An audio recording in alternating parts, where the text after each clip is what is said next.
نعرے لگ رہے ہیں مسلمان کے 2 استھان، پاکستان یا قبرستان، تیسرا کوئی جگہ نہیں۔ ڈنکے کی چوٹ کہا بابری مسجد کے بعد ایل کے اڈوانی نے، ہم ساری مسجدیں گرا دیں گے ہندوستان کی، کوئی مسجد باقی نہیں چھوڑے۔ ڈنکے کی چوٹ، اعلانیہ، یہ سب کچھ ہو رہا، اور یہ نعرے تو نہ معلوم کب سے لگ رہے ہیں، اور نہ معلوم کب سے میں یہاں ان مسجدوں کے اندر بھی اور اپنی تقریروں میں غور کرتا رہا ہوں کہ کیا وہاں ہو رہا ہے، لیکن ہمارے تو کان پر جو نہیں ریگتی، ہمارے تو وہی دھندے ہیں، وہی کاروبار ہے، اپنا بزنس ہے، اس کے سارے مسئلے ہیں، اس کی اپنی بلڈنگیں ہیں، اپنی موٹریں ہیں، اپنے ٹیلی ویژن ہے، اپنے کئی کورسز کے ڈنرز ہیں۔ اللہ خیر صلی اللہ، ہمیں بحث کیا اسلام سے؟ تو بتائیے ہم سے بڑا مجرم کون ہوگا؟ آج جو کچھ ہندوستانی مسلمان پر بیت رہی ہے اس کا جرم ہمارے کندھے پر۔ وہاں ہندو کے ہاتھوں جب مسلمان کے ساتھ یہ کچھ ہوتا تھا تو پھر جب میں کھانا کھاتا تھا محسوس کرتا تھا کہ میں ہندوستانی مسلمان کا گوشت کھا رہا ہوں اور ہندوستانی مسلمان کا خون پی رہا ہوں۔ یہ ہمیں عیش جو یہاں حاصل ہے، جو آرام حاصل ہے، جو ہمیں یہاں پر سہولتیں حاصل ہیں، جو معاشی اس کی کاسٹ پر ہے، اس نے آپ کو یہ ملک لے کر دیا اور آج تک اس کی قیمت ادا کر رہا ہے، اور ہم جو ہے عیش کر رہے ہیں، گل چھرے اڑا رہے ہیں۔ یہاں جس کے پاس 2 پیسے ہو گئے برقع اتار کے اس نے پھینک دیا، یہ معلوم ہوتا ہے کہ یہ تو مفلسی کو چھپانے کا ذریعہ تھا۔ 4 پیسے ہو، اچھے کپڑے پہنے ہوئے ہو، میک اپ صحیح کیا ہوا ہو، تو پھر برقعے کی کیا ضرورت ہے؟ بات کی تھی، کبھی کہیں ہے کبھی کہیں ہے، اور واقعہ یہ ہے کہ تبصرے یہ ہو رہے ہیں کہ ہندو فنڈامنٹلزم از آن دی رائز۔ یہ جو کچھ ہوا ہے، جتنا بھی اس کے اندر ان کو گرایا گیا ہے، ان کی حکومتیں گرائی گئی ہیں، اس سے انہیں تقویت حاصل ہو رہی ہے۔ They are getting stronger and stronger. Congress کے لیے اب اپنی جو ہے جان بچانی مشکل ہے، اور اس وقت سب سے بڑا ان کے لیے جو ہو گیا وہ یہ ہے کہ وہ کمیونسٹوں کی سپورٹ کے بغیر چل نہیں سکتے، اور کمیونسٹ جو ہے وہ ان کی جو اس وقت وہ امریکہ کے زیر اثر جو اپنی اکنامک پالیسیز چینج کر رہے ہیں اس کا ساتھ دینے کو تیار نہیں، تو یہ ڈائلیما ہے۔ جبکہ ادھر جو ہے وہ بالکل جو ہندو ذہن ہے وہاں کا ریوائولسٹ ذہن وہ پوری طریقے سے قائم ہے۔ تو اب اس وقت میں اس کے حوالے سے عرض کر رہا ہوں کہ ایسے لوگ کم ہوتے ہیں، اور اللہ تعالیٰ سے دعا کرتا ہوں کہ اللہ تعالیٰ مجھے ان میں شامل کر دے، آپ کو بھی شامل کرے۔ ایک ایسے لوگ ہوتے ہیں کم کہ جو بالکل حالات سے اپنا تعلق منقطع کر کے، مائنس ہے یا پلس ہے اور پازیٹیو ہے یا نیگیٹو ہے، اس سے بالکل منقطع کر کے اپنے احساس فرض کے تحت کام کریں۔ میرا تو فرض ہے، مجھے کرنا ہے، بات ختم ہو گئی۔ کیا حالات ہیں، کیا امیدیں ہیں، کیا کیلکولیشنز ہیں، کیلکولیٹنگ مائنڈ سے انہیں کوئی سروکار نہیں ہوتا۔ ہمیں اس سے بحث نہیں، کوئی نتیجہ نکل رہا ہے یا نہیں نکل رہا ہے، یا نکل سکتا ہے یا نہیں نکل سکتا، کوئی امید ہے یا نہیں ہے۔ حضرت نوح علیہ السلام 950 برس تک دعوت دیے چلے جا رہے ہیں، کون سی امید تھی؟ آخری وقت تک کوئی امید بن نہیں آئی، کوئی امید تھی نہیں۔ 950 برس کوئی تصور ہم نہیں کر سکتے، دعوت دے رہے ہیں، اس لیے کہ فرض ہے، آپ کے ذمہ ہے، آپ کو تو پہنچانا ہے۔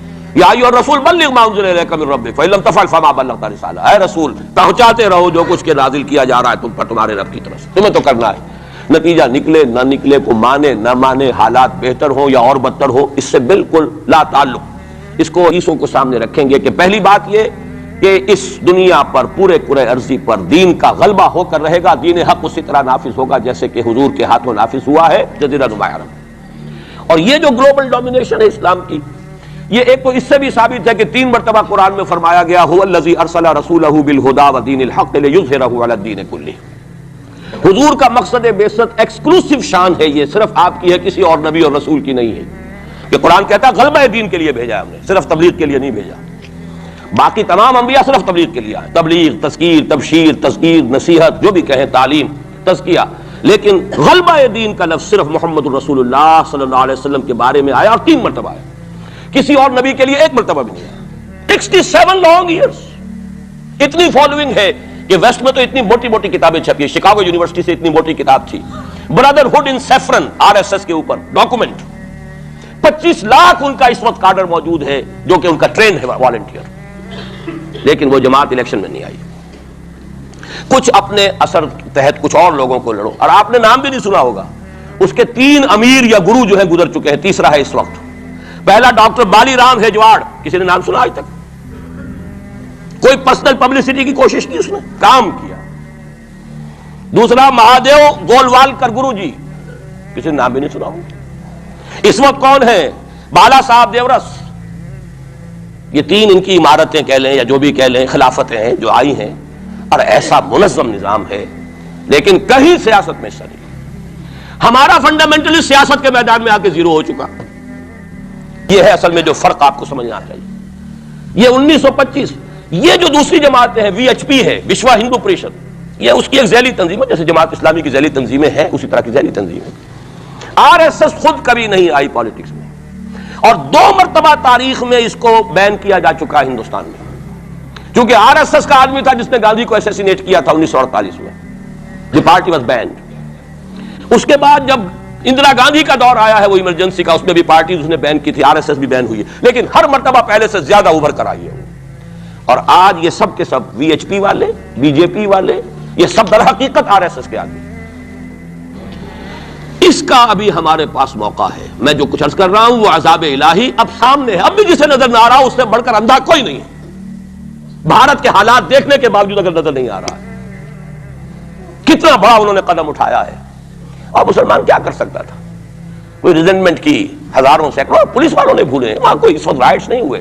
اور صاف کہا ہے ریڈیوز نے بھی، BBC نے بھی، پولیس کی فائرنگ سے مارے گئے. ایک دن میں 300 آدمی بامبے کے اندر جو ہلاک ہوا ہے پولیس فائرنگ سے ہوا.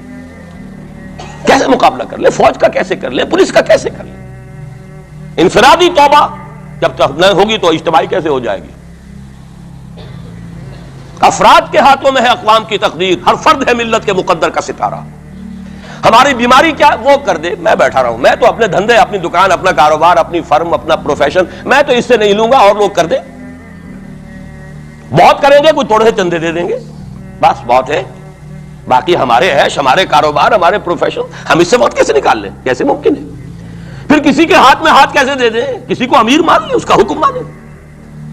جبکہ دنیا میں جیسا کہ میں نے عرض کیا وہاں کیا ہوتا ہے، RSS کے اندر اگلا امیر بھی وہ منتخب نامزد کرتا ہے پچھلا امیر، اور اپنے پاس رکھتا ہے ڈکلیئر کر کے کہ میرے بعد یہ ہوگا، تاکہ ٹریننگ اس کی زندگی میں لے لے.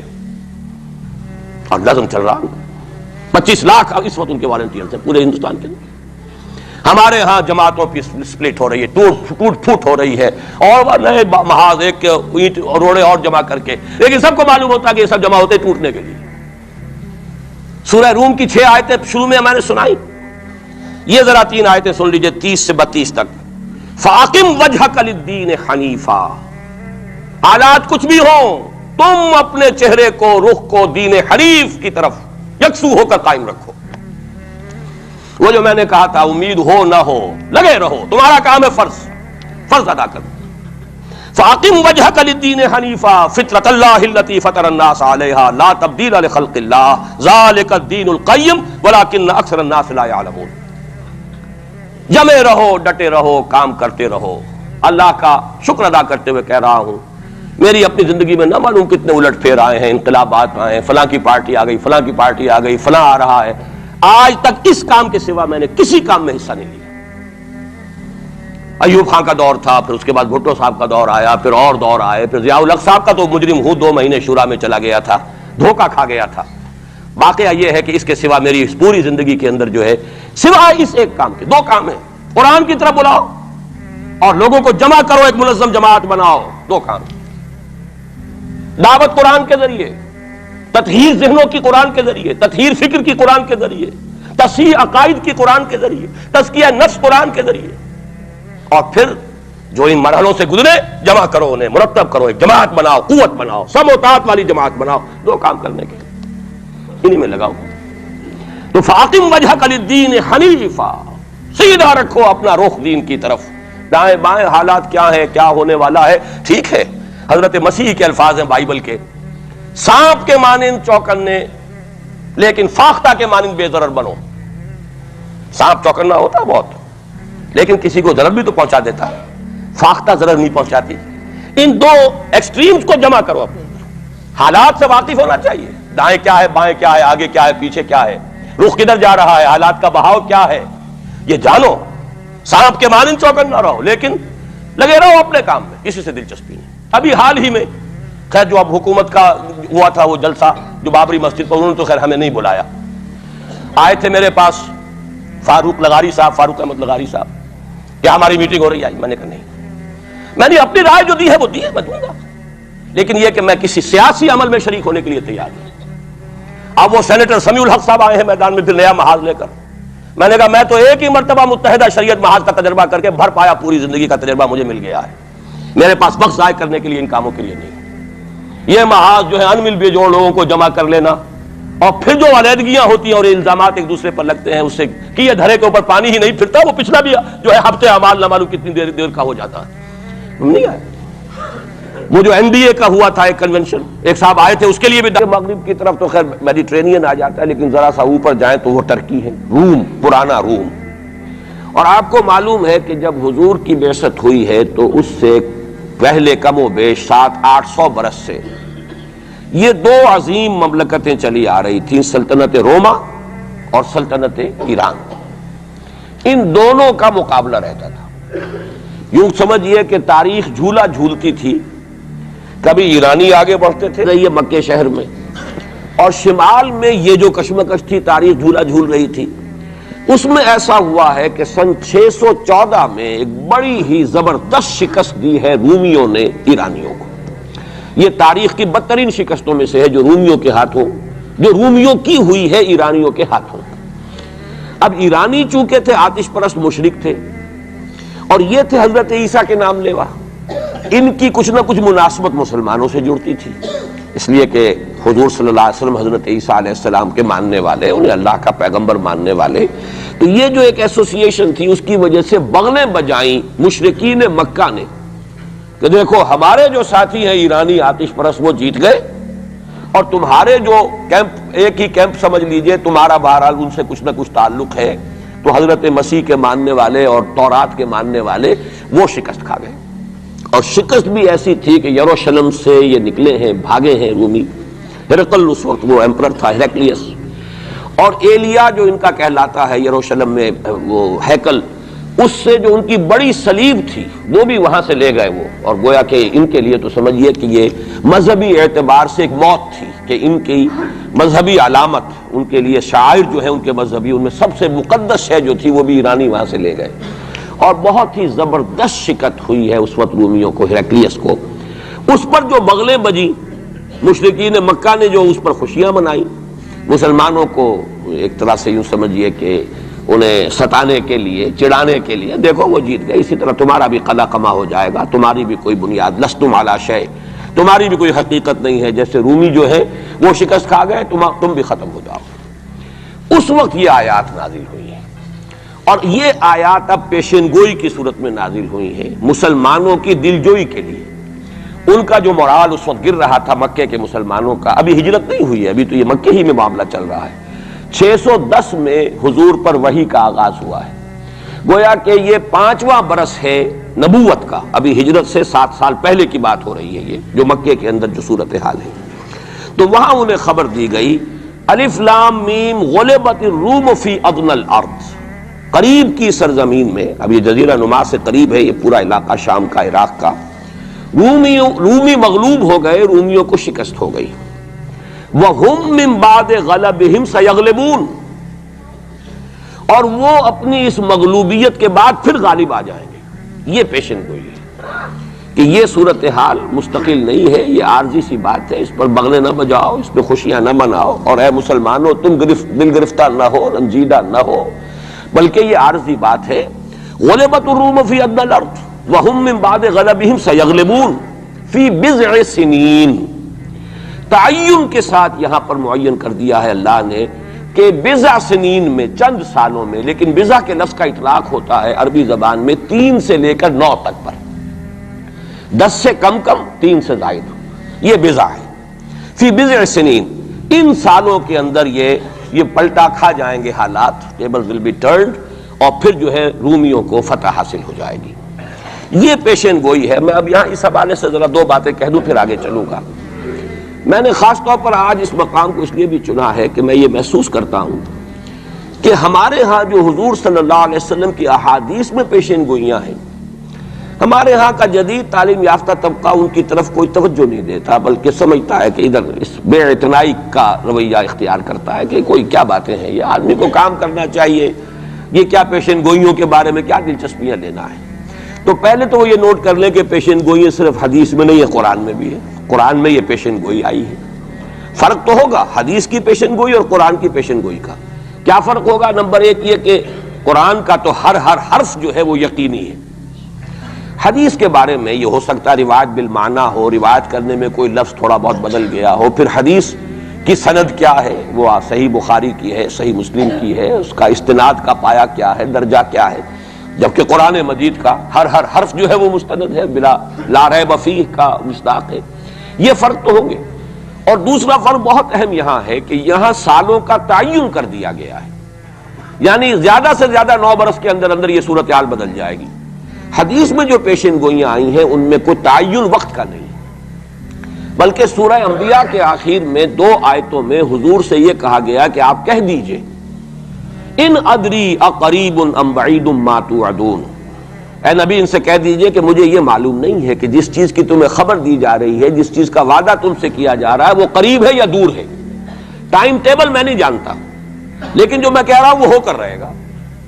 وَإِنْ أَدْرِي لَعَلَّهُ فِتْنَةٌ لَكُمْ وَمَتَاعٌ إِلَىٰ حِينٍ، اور اسی صورت میں پھر آگے چل کر ایک آیت کے بعد یہ ہے، اور یہ بھی کہہ دیجئے ہو سکتا ہے لعلہ شاید کہ یہ ابھی تمہارے لیے کچھ اور موقع تمہیں مل جائے، آزمائش تمہیں کا موقع مل جائے، اللہ تعالیٰ تمہیں کچھ بریدنگ سپیس دے دے تاکہ تم اس میں اپنی اصلاح کر سکو. تو گویا کہ آزمائش کی ایک مہلت اور مل جائے تمہیں، یہ ہو سکتا ہے. لعلہ فتنۃ لکم ومتاع الی حین، ایک وقت معین تک کے لیے اللہ تعالیٰ تمہیں اور رہنے بسنے کا موقع دے دے. لیکن یہ کہ اس میں کوئی شک نہیں ہے کہ جس عذاب الہی کی میں تمہیں خبر دے رہا ہوں وہ آ کر رہے گا، اس میں کوئی شک نہیں. کب آئے گا یہ مجھے معلوم ہے. اسی کی ایک مثال اور بھی ہے، نوٹ کر لیجئے. جب حضور نے خواب دیکھا، اور نبی کا خواب بھی وہی ہوتا ہے کہ ہم عمرہ کر رہے ہیں، حضور نے صحابہ کو حکم دے دیا. سن 6 ہجری کا یہ واقعہ مشہور ہے کہ اب تقریباً 1400 یا بعض روایات میں آتا 1800 صحابہ کے ساتھ آپ احرام باندھ کر عمرے کے لیے اور مکے کا سفر کر رہے ہیں، حدیبیہ تک پہنچ گئے. اب وہاں جو صورتحال پیش آئی، مکے والے اڑ گئے، کسی قیمت پر ہم نہیں کرنے دیں گے، گویا کہ خون کی ندیاں بہہ جائیں گی. تو وہاں کی صورتحال کو دیکھ کر مصالحت کی حضور نے، صلح کی. صلح حدیبیہ مشہور صلح حدیبیہ بہت ہی اہم ہے، تاریخ کا، سیرت النبی کا بہت اہم واقعہ ہے. اس پر بعض لوگوں کے ذہنوں میں یہ اشکال پیدا ہوا کہ حضور نے تو کہا تھا کہ میں نے خواب دیکھا ہے، اور نبی کا خواب تو وہی ہوتا ہے، اور ہم اس وقت جا رہے ہیں بغیر عمرہ کیے. تو گویا کہ ایک وسوسہ تو آ سکتا ہے، بڑے سے بڑے آدمی کے ذہن میں آ سکتا ہے. اور صحابہ کرام تو آ کر حضور سے کہتے بھی تھے کہ حضور بذا اوقات ہمیں اپنے دل میں ایسی باتیں بھی محسوس ہوتی ہیں کہ زبان پر لانے سے ہم زیادہ بہتر سمجھتے ہیں کہ ہمیں زندہ آگ میں جلا دیا جائے. یعنی ایسے وسوسے بھی ہمارے دل میں آ جاتے ہیں، دماغ میں آ جاتے ہیں. تو حضور نے فرمایا کیا واقعی تم ایسا محسوس کرتے ہو کہ اس بات کو زبان پر لانے سے بہتر ہے کہ ہمیں زندہ جلا دیا جائے؟ عرض کیا جی ہاں، یہ تو ہمارا فرمایا ذاک کا ایمان، یہی تو ایمان ہے. شیطان وسوسہ اندازی کرے گا، لیکن جب تمہارا یہ احساس ہے کہ یہ بات اتنی بری ہے کہ مجھے زندہ جلا دیا جائے، یہ میرے لیے اہون ہے، ہلکا ہے بنسبت اس کے کہ میں اس بات کو زبان پر لاؤں، تو ثبوت ہے کہ ایمان موجود ہے. ریئیکٹ کون سی شے کر رہی ہے اس کے خلاف جو رد عمل پیدا ہوا وہ ایمان سے ہے نا، تو یہ تو پھر ایمان کا ثبوت ہے. یہ آپ نے اطمینان دلایا. تو وسوسے بعض صحابہ کے ذہنوں میں یہ بھی پیدا ہوئے. تو حضور نے فرمایا تھا کہ میں نے کہا تھا کہ ہم کریں گے عمرہ، لیکن میں نے یہ کب کہا تھا کہ اسی سال ضرور کریں گے. گویا کہ ٹائم ٹیبل میں فرق ہو سکتا ہے، یعنی جہاں تک اللہ کا فرمان ہے اس میں ٹائم ٹیبل کا بھی فرق نہیں ہوگا، ناممکن ہے. لیکن نبی کی پیشین گوئیوں میں یا خبروں میں ٹائم ٹیبل کے اندر فرق واقع ہو سکتا ہے کہ اس سال نہیں ہوا، اگلے سال پھر اس کو عمرہ قضا کہتے ہیں. قریش نے یہ مان لیا تھا کہ اس سال تو آپ جائیے، ہماری پریسٹیج جو ہے وہ اسی طرح قائم رہتی ہے، ورنہ تو گویا کہ ہم بالکل ہی آپ کے سامنے بچ گئے اور ہم نے گویا کہ بالکل ہی شکست مان لی. اس سال تو آپ جائیں، اگلے سال آئیے. 3 دن کے لیے ہم مکہ خالی کر دیں گے، بالکل ہم چلے جائیں گے پہاڑوں میں، آپ مکے میں رہیں 3 دن اور جس طرح چاہیں طواف کریں اور عمرہ کریں. بہرحال اگلے سال پھر وہ عمرہ ہوا، اسے عمرہ قضا کہتے ہیں. یہ بھی میں نے مثال دی ہے کہ ٹائم ٹیبل کا جہاں تک تعلق ہے، حضور کی دی ہوئی پیشین گوئیاں جو ہیں اس کے بارے میں ہم تعین نہیں کر سکتے کہ یہ کب ہوگا. گمان کر سکتے ہیں، اندازہ ہو سکتا ہے، لیکن تعین نہیں. جبکہ یہاں یہ ہوا فی بضع سنین، الف لام میم غلبت الروم فی ادنی الارض وهم من بعد غلبهم سیغلبون فی بضع سنین، چند سالوں کے اندر اندر. اب اس پر یہ واقعہ بھی آپ نوٹ کر لیجئے کہ حضرت ابو بکر رضی اللہ تعالی عنہ نے انہی آیات کی بنا پر ایک شرط کر لی ایک کافر سے، مشرکین مکہ کے سرداروں میں سے ایک سے، کہ 3 سال کی شرط انہوں نے لگا دی. کم سے کم مدت جو ہوتی بضع کی 3 سال، کہ 3 سال کے اندر اندر اگر یہ صورتحال تبدیل نہ ہوئی تو میں 100 اونٹ تمہیں دوں گا، اور اگر قرآن کی پیشن گوئی درست ہو گئی تو تم 100 اونٹ مجھے دو گے.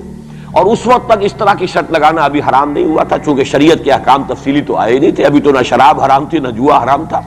تو اس طرح کی شرط لگانا کس طرح کوئی حرام والی بات تو تھی نہیں. لیکن حضور نے فرمایا کہ نہیں ابو بکر، یہ تم نے غلطی کی ہے.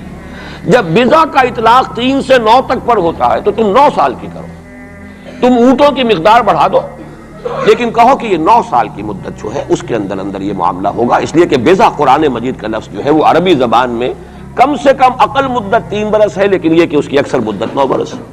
تو حضرت ابو بکر نے وہ بدلا اور ٹھیک 9 سال بعد وہ صورتحال پیش آ گئی۔ اور یہ عجیب ہے تاریخ کا واقعہ، ہرقلیس کی یہ جو فتح ہے یہ بھی بڑی ہی معجزانہ تھی۔ وہ جو ڈائریکٹ روٹ تھا جس سے کہ ہمیشہ ان کی جنگیں ہوتی تھی، یعنی اس کے ترکی کے مشرقی علاقے سے آ کر رومی جو ہے پھر میدان جنگ کو اختیار کریں، بحیرہ کیسپین کا راؤنڈ دے کر پہاڑی جو علاقہ ہے اس کے پیچھے سے آ کر اس نے حملہ کیا ہے اور ایک دم اچانک جو ہے ایرانیوں کو گویا کہ سرپرائز اٹیک کیا ہے، لیکن پھر یہ کہ شکست فاش ہوئی ایرانیوں کو، دوبارہ پھر جو ہے وہ یروشلم پر اس کا قبضہ ہو گیا۔ اس نے منت مانی تھی کہ اگر یروشلم دوبارہ فتح ہو جائے ہمارے ہاتھوں تو میں حمص سے لے کر اور یروشلم تک پیدل جاؤں گا اور وہاں جا کر جو ہے شکرانے کی نماز ادا کروں گا، کیونکہ وہ پھر صلیب انہیں دوبارہ واپس مل گئی، صلیب کو دوبارہ ریسٹور کرنا تھا اسی جگہ پر جا کر، تو پیدل چل کر یہ آیا ہے۔ اور تاریخ میں نوٹ کر لیجیے جب یہ پیدل چل کر آیا تھا اسی وقت، اب زمانہ کافی گزر چکا تھا، تو پھر جو حضور کا نامہ مبارک گیا ہے سن 7 ہجری میں، یہ وہ زمانہ ہے جبکہ یروشلم وہ آیا ہوا تھا، اور اس وقت پھر ابو سفیان کو بلا کر، اس وقت تک وہ ایمان نہیں لائے تھے، حضور کے نامہ مبارک پر پھر ہرقلیس نے پھر سوال جواب کیے اور معلومات حاصل کی، کون شخص ہے، کیسا ہے، حسب نسب کیسا ہے، اس کا کردار کیسا رہا ہے، کون لوگ اس پر ایمان لا رہے ہیں، جو ایمان لاتے ہیں ان میں سے کوئی واپس بھی جاتا ہے کہ نہیں جاتا، کوئی مرتد بھی ہوتا ہے۔ بڑا ذہین انسان تھا، بڑا عالم و فاضل انسان تھا، پہچان چکا تھا کہ یہ وہی نبی ہے جن کا ہم انتظار کر رہے ہیں، لیکن وہ یہ چاہتا تھا کہ جیسے قسطنطین نے اس وقت یہ کیا تھا کہ وہ جب اس نے مذہب بدلا ہے، عیسائیت اختیار کی، تو پوری مملکت جو ہے عیسائی ہو گئی، تو نظام انٹیکٹ رہا، وہی ان کا بادشاہت کا نظام قائم رہا۔ چاہتا تھا کہ میرے یہ تمام کے تمام نائبین سلطنت اور جتنے بھی بطاریق ہیں، یہ بطریق پیٹریارکس، یہ سب کے سب بھی میرے ساتھ اسلام قبول کر لیں۔ اور سارا یہ اس نے جو سوال جواب کیا تھا ابو سفیان سے، اسی لیے کیا تھا کہ سارے درباری قائل ہوتے چلے جائیں کہ واقعی یہ نبی سچا ہے، لیکن اس کی امید کے برعکس ہوا، ریئیکشن بڑا شدید ہوا ان کے وہ پادریوں میں اور ان کے جو پیٹریارکس تھے ان میں، تو پھر وہ بھی محروم رہ گیا، سلطنت کی بیڑی اس کے پاؤں میں پڑی رہ گئی، زنجیر پڑی رہ گئی، وہ اسلام سے محروم رہ گیا۔ بہرحال اب یہاں نوٹ کیجئے کہ 9 برس بعد 623 عیسوی میں اس کو فتح حاصل ہو گئی۔ حضرت عمر نے وہ 100 اونٹ حاصل کیے، اگرچہ حضور نے پھر اس کے بارے میں حکم دیا کہ اسے صدقہ کر دو، اس کو اب تم اپنے ذاتی استعمال میں نہ لاؤ، صدقہ کر دو۔ اچھا، اس کے ساتھ اس پیشن گوئی میں دوسرا حصہ بھی ہے، الف لام میم غلبت الروم فی ادنی الارض وهم من بعد غلبهم سیغلبون فی بضع سنین للہ الامر من قبل ومن بعد۔ اللہ ہی کے ہاتھ میں ہے تمام معاملات کا اختیار، پہلے بھی اور بعد میں بھی، یہ تو ایمان کی بنیادی حقیقت ہے۔ وَيَوْمَئِذٍ يَفْرَحُ الْمُؤْمِنُونَ، اور اس روز اہل ایمان بھی بہت خوشیاں منا رہے ہوں گے۔ یہ اس پیشن گوئی کا دوسرا حصہ ہے۔ عین بدر کے دن یہ خبر آئی ہے کہ یہ پیشن گوئی صحیح ہو گئی۔ 9 برس ہو گئے، سن 5 جو نبوی سے اور غزوہ بدر 623 عیسوی میں غزوہ بدر ہو رہا ہے، 622 میں ہجرت ہے اور 623 میں غزوہ بدر ہو گیا، اور جس روز فتح مسلمانوں کو حاصل ہوئی ہے بدر میں، اور سرداران قریش جو ہے وہ کھجور کے کٹے ہوئے تلوں کے مانند جو ہے پڑے ہوئے نظر آئے ہیں میدان بدر میں، عین اسی وقت فتح کی خبر آئی ہے کہ رومیوں کو دوبارہ فتح حاصل ہو گئی ایرانیوں پر۔ یومئذ یفرح المؤمنون، اس دن اہل ایمان کو بھی بہت فرحت حاصل ہوگی، بہت خوشی حاصل ہوگی، وہ بھی جشن منا رہے ہوں گے بنصر اللہ، اللہ کی مدد سے۔ بدر میں جو اللہ تعالیٰ کی نصرت آئی ہے، ینصر من یشاء، وہ تو مدد فرماتا ہے جس کی چاہتا ہے، وہو العزیز الرحیم، اور وہ زبردست ہے، رحم فرمانے والا ہے۔ وعد اللہ، اب دیکھیے ذرا تاکید کا انداز دیکھیے، وعد اللہ، یہ اللہ کا وعدہ ہے، لا یخلف اللہ وعدہ، اور کان کھول کے سن لو، اللہ اپنے وعدے کے خلاف نہیں کرتا، ولکن اکثر الناس لا یعلمون، لیکن اکثر لوگوں کو علم حاصل نہیں ہے، اکثر لوگ جانتے نہیں۔ یہ جو میں نے آیات اور اس کا تاریخی پس منظر، کچھ تھوڑا سا جغرافیائی جو اس کا پس منظر ہے، وہ سارا آپ کے سامنے رکھا ہے۔ اس کا مقصد یہ ہے کہ ایک طرف تو جو پیشین گوئیاں ہیں ان کے بارے میں تعلیم یافتہ لوگوں کے ذہنوں میں بھی جو اگر کوئی اشکال ہے کہ حدیث میں جو پیشین گوئیاں آئی ہیں تو وہ رفع ہو جائے. ہمارے نزدیک قرآن اور حدیث میں کوئی فرق نہیں. قرآن بھی ہمیں محمد کے ذریعے ملا صلی اللہ علیہ وسلم. مجھ پر تو نازل نہیں ہوا، کسی اور پر نازل نہیں ہوا، ابو بکر پر نازل نہیں ہوا، نازل تو محمد پر ہوا صلی اللہ علیہ وسلم. وہ بھی آپ کی زبان مبارک سے ہمیں عطا ہوا ہے، آپ سے لیا ہے صحابہ نے، صحابہ سے تابعین نے، تابعین سے تبع تابعین نے، اور اس کے لیے ریٹن ورڈ ذریعہ نہیں بنا ہے. اصل جو ہے یہ اسپوکن، زبان سے زبان. اور اصل شے آج بھی جو ہے وہ قرات ہے قرآن کی. قرات اور قرات کا فن جو ہے یہ ہے اصل اس کے لیے حجت. یہ لکھنے کا معاملہ جو ہے وہ بھی تھا، اس کے بعد حضرت ابو بکر کے زمانے میں اس کو ایک کتاب کی شکل میں بھی جمع کر دیا، پھر حضرت عثمان نے اس کو ایک رسم الخط پر بھی تمام امت کو جمع کر دیا. یہ بھی بڑی قیمتی چیزیں ہیں. لیکن اصل جو ہے میڈیم قرآن مجید کا منتقل ہونا، کہ قلب محمد پر نازل کیا جبرائیل نے، انہ نزلہ علی قلبک، پھر لسان محمد سے صلی اللہ علیہ وسلم حاصل ہوا صحابہ کو، پھر صحابہ کی زبانوں سے، پھر یہ تابعین کو، تبع تابعین کو. تو یہ منتقل ہوتا آ رہا ہے. اور ہمارے ہاں جو فن قرات ہے اس میں باقاعدہ سند ہوتی ہے. جیسے فن حدیث میں سند ہے، آپ کس سے پڑھ رہے ہیں، اس نے کس سے پڑھی، اس نے کس سے پڑھی، سند چلے گی. اسی طریقے سے فن قرات میں سند ہے. جو ہمارے ہاں قراء ہوتے ہیں ان کا تعلق جو ہے وہ جڑ جائے گا اسی دور صحابہ کے قراء کے ساتھ. بہرحال اس وقت جو میں عرض کر رہا تھا کہ قرآن اور حدیث میں یہ فرق نہیں ہے، دونوں چیزیں محمد کی ادا کرنا. اور ہمیں معلوم ہے کہ حضور کو وحی صرف قرآن کی شکل میں نہیں ہوئی ہے، وحی خفی بھی ہوئی ہے. بہت سی باتیں اللہ تعالیٰ دل میں ڈالتا تھا. حضور کا خواب بھی وحی ہے، اس اعتبار سے وہ وحی خفی جس کو ہم کہتے ہیں اس پر بھی ہمارا ایمان ہے. البتہ فرق کیا ہے، جیسا کہ میں عرض کر چکا، یہ لفظ بلفظ محفوظ ہے، حرف بحرف، بلکہ لفظ بھی بڑی شے ہے، حرف بحرف محفوظ ہے. وہاں یہ ہے کہ اس طرح کی حفاظت کا جو ہے وہ دعویٰ نہیں ہے. نمبر دو یہ کہ یہاں جو شے ہے وہ اپنے ٹائم ٹیبل کے حوالے سے بھی قطعی ہوگی. وہاں یہ ہے کہ ٹائم ٹیبل کا ہم تعین نہیں کر سکتے، جبکہ قرآن مجید ہی کی 2 آیات آپ کو محکم سنا چکا ہوں. ان ادری اقریب ام بعید ما توعدون، نبی کہہ دیجیے مجھے نہیں معلوم جو کچھ تم سے وعدہ کیا جا رہا ہے وہ قریب ہے یا دور ہے. وَإِنْ أَدْرِي لَعَلَّهُ فِتْنَةٌ لَكُمْ وَمَتَاعٌ إِلَىٰ حِينٍ، اور میں نہیں جانتا، ہو سکتا ہے کہ ابھی تمہیں اللہ ایک مہلت اور دے دے، اور ابھی تمہیں اور رہنے بسنے کا موقع دے دے، تاکہ تمہیں ایک مہلت آزمائش مزید مل جائے. اب جو میں ذرا صرف حوالہ دوں گا، اس وقت تفصیل میں جانے کا موقع نہیں ہے، اس لیے کہ گزشتہ سال اس پہ تفصیل سے کئی جمعوں میں یہاں گفتگو کر چکا ہوں. قرب قیامت کی جو پیشین گوئیاں محمد الرسول اللہ صلی اللہ علیہ وسلم نے ہمیں دی ہیں، ان کو نوٹ کر لیجئے کہ وہ 2 قسم کی ہیں. ایک تو خاص خرق عادت واقعات جو قرب قیامت سے زمانے میں ہوں گے، سورج کا مغرب سے نکلنا اور اسی طرح کی دوسری اور علامات ہیں. ایک تو وہ علامات ہیں جن کو ہم کہتے ہیں علامات قیامت، اس میں پوری کتابیں لکھی گئی. غالباً شاہ رفیع الدین رحمۃ اللہ علیہ دہلوی جو ہے ان کی پوری کتاب اس کے اوپر موجود ہے، اس لیے کہ احادیث میں اس کی بڑی جو واضح نشانیاں ہیں وہ دی گئی. ایک یہ ہے کہ قیامت سے متصلاً قریب کے زمانے کے کچھ تاریخی واقعات کا تذکرہ ہے. یہ ہے 2 چیزیں کہ جن کو میں نے کافی پچھلے دنوں یہاں بیان کیا ہے. اس وقت میں صرف اس کا حوالہ دینا چاہتا ہوں. اور وہ حوالہ کیا ہے؟ پہلی بات یہ ہے کہ احادیث نبویہ سے صراحت کے ساتھ ثابت ہے کہ قیامت سے قبل پورے کرۂ ارضی پر اللہ کا دین اسی طرح غالب ہوگا جیسے کہ حضور کے دست مبارک سے آپ کی اپنی حیات طیبہ کے دوران جزیرہ نما عرب میں غالب ہو گیا تھا.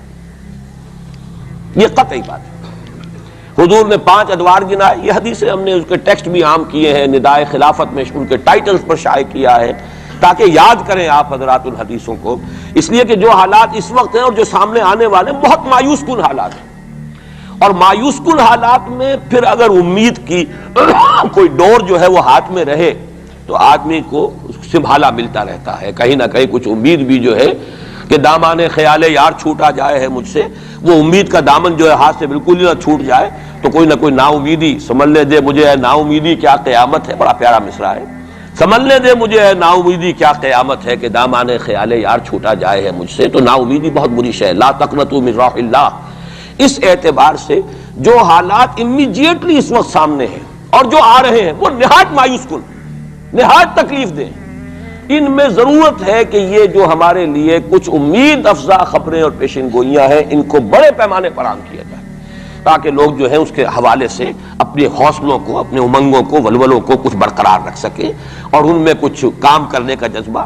اس لیے کہ ایسے لوگ کم ہوتے ہیں ہوتے ہیں، اور اللہ تعالیٰ سے دعا کرتا ہوں کہ اللہ تعالیٰ مجھے ان میں شامل کر دے، آپ کو بھی شامل کرے۔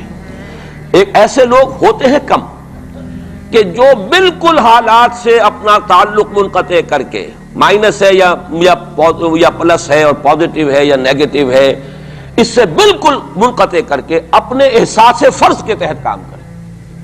میرا تو فرض ہے، مجھے کرنا ہے، بات ختم ہو گئی۔ کیا حالات ہیں، کیا امیدیں ہیں، کیا کیلکولیشنز ہیں، کیلکولیٹنگ مائنڈ سے انہیں کوئی سروکار نہیں ہوتا۔ ہمیں اس سے بحث نہیں، کوئی نتیجہ نکل رہا ہے یا نہیں نکل رہا ہے، یا نکل سکتا ہے یا نہیں نکل سکتا، کوئی امید ہے یا نہیں ہے۔ حضرت نوح علیہ السلام 950 برس تک دعوت دیے چلے جا رہے ہیں، کون سی امید تھی؟ آخری وقت تک کوئی امید بن نہیں آئی، کوئی امید تھی نہیں۔ 950 برس، کوئی تصور ہم نہیں کر سکتے، دعوت دے رہے، اس لیے کہ فرض ہے، آپ کے ذمہ ہے، آپ کو تو پہنچانا۔ یا ایھا الرسول بلغ ما انزل الیک من ربک فإن لم تفعل فما بلغت رسالہ، اے رسول پہنچاتے رہو جو کچھ کے نازل کیا جا رہا ہے تم پر تمہارے رب کی طرف سے، تمہیں تو کرنا ہے۔ نتیجہ نکلے نہ نکلے، کو مانے نہ مانے، حالات بہتر ہوں یا اور بدتر ہو، اس سے بالکل لا تعلق۔ اس کو ہندی فلسفے میں ڈیٹیچمنٹ کہتے ہیں۔ اپنے آپ کو ایکشن جو ہے، ایکشن آدمی کر رہا ہے اپنے فرض کے تحت، اپنے آپ کو ڈیٹیچ کر لیجئے اس کے نتیجے سے۔ نتیجہ کو اچھا بھی نکلے تو خوشی بھی نہیں ہونی چاہیے، نتیجہ اگر کوئی برا نکلا تو افسوس بھی نہیں ہونا۔ یہ کوئی انتہا ہے، تھیوریٹیکل بات ہے۔ انسانی سطح پر تو یہی ہوگا کہ اچھا نتیجہ نکل رہا ہے تو کچھ نہ کچھ خوشی ہوتی ہے، فرحت ہوتی ہے، اطمینان ہوتا ہے، اور اگر کچھ دوسری صورت ہے تو پھر کچھ نہ کچھ رنج ہوتا ہے، افسوس ہوتا ہے۔ قرآن خود کہتا ہے فَلَعَلَّكَ بَاخِعٌ نَفْسَكَ أَلَّا يَكُونُوا مُؤْمِنِينَ، اے نبی کیا آپ اپنے آپ کو صدمے سے ہلاک کر لیں گے کہ یہ ایمان نہیں لا رہے؟ تو یہ صدمہ ہونا، رنج ہونا، دکھ ہونا، افسوس ہونا، یہ اپنی جگہ پر ہے۔ یا اگر کہیں کوئی کامیابی ہو جائے، حضرت عمر کے ایمان لانے کی خبر آئی تو حضور نے بھی نعرہ تکبیر بلند کیا۔ اب یہ ایک فوری تاثر ہے، ہونا چاہیے۔ آپ کو کسی چیونٹی نے کاٹا ہے کہیں سے تو فوراً ہاتھ آپ کا جو ہے وہ جنبش کھائے گا، یہ ریفلیکس ایکشن ہے، یہ ہوگا۔ لیکن ہندو فلسفی میں تو یہاں تک ہے کہ ڈیٹیچ کر لو اپنے آپ کو اس درجے کہ آپ کا اپنے ایکشن کے ساتھ، action for the sake of action, یا یوں کہیے کہ وہ اپنے مقصد کے تحت جو ہے آپ کام کر رہے ہیں۔ باقی یہ کہ کیا نتیجہ نکلتا ہے نہیں نکلتا ہے، امید افزا ہے یا مایوس کو بالکل چھوڑ دیجیے۔ بہرحال اس کی ضرورت ہے، لیکن ایسے لوگ جیسا کہ میں نے عرض کیا ہوتے کم۔ اکثریت لوگوں کی ایسی ہوگی کہ کچھ نظر آتا ہو تو کچھ کام کرتے ہیں، کچھ حوصلہ بڑھتا ہے، پھر کچھ اور ہمت جو ہے بنتی ہے۔ اس حوالے سے میں کہتا ہوں کہ چونکہ جو موجودہ حالات ہیں اور مستقبل قریب میں جو حالات آ رہے ہیں وہ سخت مایوس کن، انہی کا بعد میں تذکرہ کروں گا۔ لیکن اس وقت جو ہے اگر ہم ان حدیثوں کو سامنے رکھیں گے کہ پہلی بات یہ کہ اس دنیا پر پورے کرۂ ارضی پر دین کا غلبہ ہو کر رہے گا، دین حق اسی طرح نافذ ہوگا جیسے کہ حضور کے ہاتھوں نافذ ہوا ہے جزیرہ نما عرب۔ اور یہ جو گلوبل ڈومینیشن ہے اسلام کی، یہ ایک تو اس سے بھی ثابت ہے کہ 3 مرتبہ قرآن میں فرمایا گیا هو الذی ارسل رسولہ بالہدی ودین الحق لیظہرہ علی الدین کلہ۔ حضور کا مقصد بعثت ایکسکلوسیو شان ہے، یہ صرف آپ کی ہے، کسی اور نبی اور رسول کی نہیں ہے۔ کہ قرآن کہتا ہے غلبہ دین کے لیے بھیجا ہم نے، صرف تبلیغ کے لیے نہیں بھیجا۔ باقی تمام انبیاء صرف تبلیغ کے لیے آئے، تبلیغ، تذکیر، تبشیر، تذکیر، نصیحت، جو بھی کہیں، تعلیم، تزکیہ۔ لیکن غلبہ دین کا لفظ صرف محمد الرسول اللہ صلی اللہ علیہ وسلم کے بارے میں آیا اور 3 مرتبہ آیا، کسی اور نبی کے لیے 1 مرتبہ بھی نہیں آیا۔ اور دوسری بات یہ بھی قرآن کے محکمات میں سے ہے کہ وَمَا أَرْسَلْنَاكَ إِلَّا كَافَّةً لِلنَّاسِ بَشِيرًا وَنَذِيرًا، ہم نے نہیں بھیجا ہے محمد آپ کو مگر تمام نوع انسانی کے لیے، پوری نوع انسانی کے۔ گویا کہ پورے عالم انسانیت پر غلبہ دین ہوگا تو بعثت محمدی کی تکمیل ہوگی۔ پورے عالم جب بھیجا گیا پورے عالم انسانی کے لیے، اس اعتبار سے بھی صغرا کبرا جوڑیے تو اس کا نتیجہ نکلتا ہے۔ باقی یہ کہ حضور نے وضاحت کے ساتھ وہ احادیث جو ہیں جیسے میں نے عرض کیا، میں نے بارہا آپ کو سنائی ہے، حضور نے 5 دور گنوائے ہیں: دور نبوت، دور خلافت علی منہاج النبوہ، حدیث کا ٹیکسٹ میں بیان نہیں کر رہا وقت کی کمی کی وجہ سے، پھر دور ایسی ملوکیت کا جو کٹ کھنی ہوگی، ظالم، کاٹ کھانے والی، پھر دور ایسی ملوکیت کا جو جبری ہوگی، یہ میرے نزدیک جو غلامی کا دور ہمارا گزر چکا ہے اور ابھی ہے، پارشلی ختم ہوا، پارشلی باقی ہے۔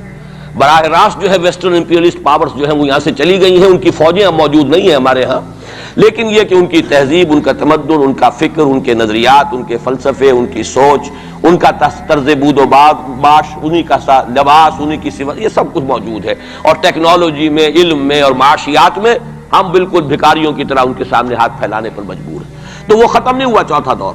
بلکہ در حقیقت یہ ایک انٹرم پیریڈ ہے چوتھے اور پانچویں کے درمیان. اور پانچواں آپ نے فرمایا ثم تکون خلافت علی منہاج النبوہ، پھر پانچواں دور آئے گا خلافت علی منہاج النبوہ کا. اور اس وقت گویا کہ پوری جو یہ عالم انسانیت ہے یہ اس چوتھے اور پانچویں دور کے درمیان میں ہے. یہ ایک درمیان کا عرصہ ہے، نو مینز لینڈ کہہ لیجئے اس کو، یا یہ کہ برزخی یہ دور ہے. وہ جو دور تھا امپیریلزم کا، مغربی امپیریلزم، غیر مسلموں کی ہم پر حکومت ملکن جبرین، اور وہ خلافت علی منہاج النبوہ. پھر وہ دو حدیثیں حضرت ثوبان رضی اللہ تعالیٰ عنہ سے جو کہ مسلم شریف میں مروی ہے کہ مجھے اللہ تعالیٰ نے ساری زمین سکیڑ کر دکھا دی، یہاں تک کہ میں نے اس کے سارے مشرق دیکھ لیے، سارے مغرب دیکھ لیے. وَإِنَّ أُمَّتِي سَيَبْلُغُ مُلْكُهَا مَا زُوِيَ لِي مِنْهَا، اور سن لو کہ میری امت کی حکومت ان تمام علاقوں پر قائم ہو کر رہے گی جو مجھے سکیڑ کر دکھا دیے گئے. اب اس کے بعد مجھے تو کوئی شک ہے نہیں، صحیح ہے میں سے ہے روایت، صحیح مسلم. بعض حضرات کے نزدیک تو صحیح مسلم کا درجہ صحیح بخاری سے بھی بلند ہے، لیکن یہ کہ اکثر و بیشتر جو ہے ٹاپ پر صحیح ہیں جنہیں ہم کہتے ہیں صحیح بخاری صحیح مسلم، یہ حدیث کے مجموعے میں سب سے اوپر ہے. اچھا دوسری حدیث حضرت مقداد ابن اسود سے، لا يبقى على الارض بیت وبر ولا مدر الا ادخل اللہ فیہ کلمۃ الاسلام. اللہ تعالیٰ اس روح ارضی پر ایک گھر نہیں چھوڑے گا، نہ اینٹ گارے کا بنا ہوا گھر، نہ کوئی کمبلوں کا بنا ہوا خیمہ جس میں اسلام کو داخل نہ کر دیں. البتہ اسلام کا داخلہ دو طریقوں سے ہوگا، بعز عزیز اور ذل ذلیل. یا تو گھر والا اور خیمے والا اسلام قبول کر لے گا تو اسلام کے اعزاز کے ساتھ اس کا بھی اعزاز ہو گیا. وَلِلَّهِ الْعِزَّةُ وَلِرَسُولِهِ وَلِلْمُؤْمِنِينَ، عزت تو ہے اللہ کے لیے، اس کے رسول کے لیے، اہل ایمان کے لیے. گھر والا بھی اس کا اعزاز ہوا، اس کے گھر میں اسلام داخل ہوا اس کے اعزاز کے ساتھ. اگر نہیں قبول کرے گا تو نیچے ہو کر رہنا پڑے گا. یؤتُ الْجِزْیَۃَ عَنْ یَدٍ وَهُمْ صَاغِرُونَ، چھوٹے ہو کر جزیہ پیش کرنا ہوگا. تو گویا کہ اسلام تو اس کے گھر میں بھی داخل ہو گیا، لیکن وہ بدبخت اعزاز اسلام سے خود محروم رہا. لیکن غلبہ تو ہو گیا نا. یدخلون فی دین اللہ افواجا کی وہ شکل تو ہو گئی کہ اللہ کا دین جو ہے وہ غالب ہو گیا. اطاعت تو انہیں کرنی پڑے گی، اسلام کی بالادستی قبول کرنی ہوگی. رہے ہندو، رہے سکھ، رہے پارسی، رہے عیسائی، رہے پرسنل لاء میں ان کی جان مال عزت آبرو کی حفاظت کا ذمہ بھی لیا جائے گا. ان کے عقائد کو بھی زبردستی نہیں بدلوایا جائے گا. ان کے مندروں، گردواروں اور کلیساؤں اور سلوتاس جو ہے سینیگاگز، ان کی حفاظت کی جائے گی، لیکن بالادستی اسلام کی. یہ ہے مسند احمد ابن حنبل کی روایت ہے حضرت مقداد ابن اسود سے. تو پہلی بات تو یہ ہے کہ یہ یقین، کم سے کم مجھے تو اس کا یقین حاصل ہے الحمدللہ، اور میں چاہتا ہوں کہ ہر شخص، ہر مسلمان کے دل میں یقین پیدا ہو. لیکن اس سے پہلے ایک اور دور ہے. وہ دور ہے کہ جس کو ہمارے اس زمانے میں آ کر دو طبقوں نے اس کے بارے میں اتنی غلط فہمیاں پیدا کی ہیں، اور اکثر ہمارے پڑھے لکھے بزوں میں خیش راسخ العقیدہ مسلمانوں کے اندر بھی دلوں میں نقب لگی ہوئی ہے. سمجھتے ہیں کہ ہم تو قادیانی نہیں ہیں، سمجھتے ہیں کہ ہم تو منکر حدیث نہیں ہیں، لیکن ان حدیثوں پر ان کا یقین نہیں ہے. حالانکہ یہ بخاری شریف کی روایات ہیں، حالانکہ یہ مسلم شریف کی روایات ہیں کہ اس سے پہلے ایک دور آنا ہے، مسلمانوں پر سخت عذاب کا دور آنا ہے. اور یہ عذاب جو ہے شدید ترین عذاب، اس کی جو سب سے اہم شخصیت ہے المسیح الدجال، یہودیوں کے ہاتھوں آئے گا. اور یہودیوں میں ایک شخص پیدا ہوگا، کھڑا ہوگا، جو مسیح ہونے کا دعویٰ کرے گا. المسیح الدجال، دجال کہتے ہیں فریبی کو، دجل فریب کو کہتے ہیں، جو فریب سے اپنے آپ کو مسیح کہلوائے گا کہ میں مسیح ہوں. اس کی وجہ کیا ہے کہ یہودیوں کے ہاں یہ روایت موجود تھی کہ ہمارا ایک سیویئر آئے گا، ہمارا ایک نجات دہندہ آئے گا جو ہمیں پھر دنیا کے اندر غلبہ دلوائے گا، اور ہماری جو پرومسڈ لینڈ ہے وہ پوری کی پوری ہمیں دلوا دے گا. وہ جو گریٹر اسرائیل کا نقشہ انہوں نے بنا رکھا ہے، یہ ان کے پرومسڈ لینڈ ہے، خوابوں کی سرزمین ہے. اچھا وہ تو حضرت مسیح آئے تھے علیہ الصلوۃ والسلام، وہ تو آ گئے، انہوں نے مانا نہیں. جب مانا نہیں، انہیں تو مرتد قرار دیا، جادوگر قرار دیا، بازیگر قرار دیا، واجب القتل قرار دیا، اور اپنے بس پڑتے تو سولی پر چڑھائی دیا. وہ تو اللہ نے جو کیا وہ ایک علیحدہ مسئلہ ہے. اب وہ جگہ تو خالی ہے، جو آپ کہتے ہیں نا کہ کوئی ویکینسی ہے موجود، پوزیشن از ویکنٹ. ابھی وہ منتظر ہے ایک مسیحا کے کہ ہمارا اصل مسیح آنے والا ہے. وہ ان کا کوئی لیڈر کھڑا ہوگا جو اس دعوے کے ساتھ کھڑا ہوگا کہ اب میں اس مہم کو شروع کرتا ہوں کہ جس سے وہ جو گریٹر اسرائیل ہے، پوری عظیم تر اسرائیل وجود میں لاؤں گا. دیر کیا لگتی ہے؟ کوئی وزیر اعظم جو بھی ہو اسرائیل کا کھڑا ہو جائے ڈٹ کر کہ ٹھیک ہے وی ڈکلیئر وار، اور ہم تو یہ علاقے اب لے کر رہے ہیں، جس کو کہ اس نے بھی کہا ہے، یہ جو اس وقت ہے ریبین جو ہے، اس کے بارے میں خیال یہ ہوا تھا کہ جب یہ وزیر اعظم بنا اسرائیل کا کہ یہ بڑا ماڈریٹ ہے، بہت ایسا ہے ویسا ہے، اور اس نے وہ امریکن سے اپنا وہ 10 بلین کا جو لون لینا چاہتے تھے اس کو اوکے کرانے کے لیے کچھ دنوں کے لیے نئی سیٹلمنٹس کی تعمیر کا کام بھی سسپینڈ کر دیا، تو بڑی امیدیں ہو گئیں چلو جی ایک پروسیس آف جو پیس ٹاکس شروع ہو جائیں اور یہ ہو جائے، لیکن سب ثابت ہو چکا ہے۔ اسی زمانے میں وہ گیا اپنے فوجی ہیڈ کوارٹر میں اور جا کر وہاں پہ اپنے فوجی آفیسرز کی وہ جو اب لوگوں میں تشویش ہو گئی ہوگی کہ ہم کس خواب کو دیکھ رہے ہیں اور یہ شخص کدھر چلنے لگ گیا ہے، تو جا کر کہا اور رپورٹ ہوئی ہے خبر، اس نے کہا یہ نہ سمجھو کہ گریٹر اسرائیل کو میں نے چھوڑ دیا ہے، اس کا نقشہ تو میرے دل پر کندہ ہے، اب میں منتظر ہوں وہ وقت آئے کہ ہم وہ گریٹر اسرائیل قائم کریں۔ کوئی شخص کھڑا ہو جائے گا اس کے لیے وہ ڈکلیئر کر دے گا، کوئی شکلیں اور کوئی سچویشن ہو سکتی ہے۔ اور اس اعتبار سے نوٹ کیجئے کہ یہ بابری مسجد کی شہادت کے بارے میں یہ صحیح بات کہی جا رہی ہے کہ یہ در حقیقت ایک فیلر ہے ہنود اور یہود کے جو گٹھ جوڑ ہے۔ یہ میں آپ کو پہلے بتا چکا ہوں کہ یہ جو وہاں کا ہندو فنڈامنٹلسٹ ہے ہندوستان کا، باقاعدہ وفد گئے اسپین یہ معلوم کرنے کے لیے کہ اسپین میں مسلمانوں کو جو ایکسٹرمینیٹ کیا تھا کس طریقے سے کیا تھا، باقاعدہ یہ تو ریسرچ کرتے ہیں، محنتیں کرتے ہیں اور بہت ہی مستقل مزاجی کے ساتھ کام کرتے ہیں، ان تو باقاعدہ اس کا بھی جائزہ لیا ہوا ہے۔ پھر اسرائیل کے ساتھ جو ہم کے کانٹیکٹ ہو رہے ہیں، اور ابھی جو اسرائیل کا وزیر اعظم وہاں پہ آنے والا تھا وہ وزیر خارجہ غالباً کسی وجہ سے ابھی جو صورت ہو گئی ہے اس کو ملتوی کیا ہے، تو یہ در حقیقت یہ دیکھنا ہے کہ مسلمانوں کے اندر جان ہے تو کتنی، یہ فیلرز پھینکے جایا کرتے ہیں، اندازہ ہو جائے کتنا ری ایکشن ہے، وہ ری ایکشن جتنا کچھ تھا ہو لیا۔ اور ہمارا ری ایکشن ہونا کیا ہے؟ اس سے پہلے جب مسجد اقصیٰ کے ساتھ جو بھی بے حرمتی ہوئی اور جب یروشلم گیا ہے کتنا کو رونا پیٹنا ایک دفعہ تو پورے عالم اسلام میں ہو گیا تھا، اب کہاں ہے وہ رونا پیٹنا؟ اب تو ریکنسائل کیے بیٹھے، اب تو وہی عرب ممالک ایک ٹیبل پر جا کر میڈرڈ میں تو بیٹھ آئے نا آخر اسرائیل کے ساتھ، اور اب مسلسل گفتگو ہے واشنگٹن میں جو ہے، پہلا round, second round, third round, کبھی تو اس کے ساتھ ایک میز پر بیٹھنا گوارا نہیں تھا، اس کو ریکگنائز کرنے کا کوئی سوال نہیں تھا، اب اس کی باتیں بھی ہو رہی ہیں۔ تو معلوم ہوتا ہے کہ یہ سارے جو ہیں حالات یہ کوئی ایسی باتیں نہیں ہیں، کوئی فیری ٹیلز ہوں، یہ کوئی پریوں کی کہانیاں ہوں جو آنے والی ہیں کیسے ہم مان لیں، یہ صحیح عقیدہ اسلامی ہے۔ ازرو احادیث حضرت مسیح علیہ السلام زندہ آسمان پر اٹھائے گئے اور وہی حضرت مسیح علیہ السلام دوبارہ آئیں گے اور یہودیوں کا آخری قلع قمع انہی کے ہاتھوں ہوگا، اور یہ در حقیقت قرآن مجید کا جو فلسفہ ہے انبیاء اور رسول کے بارے میں اس کے عین مطابق ہے۔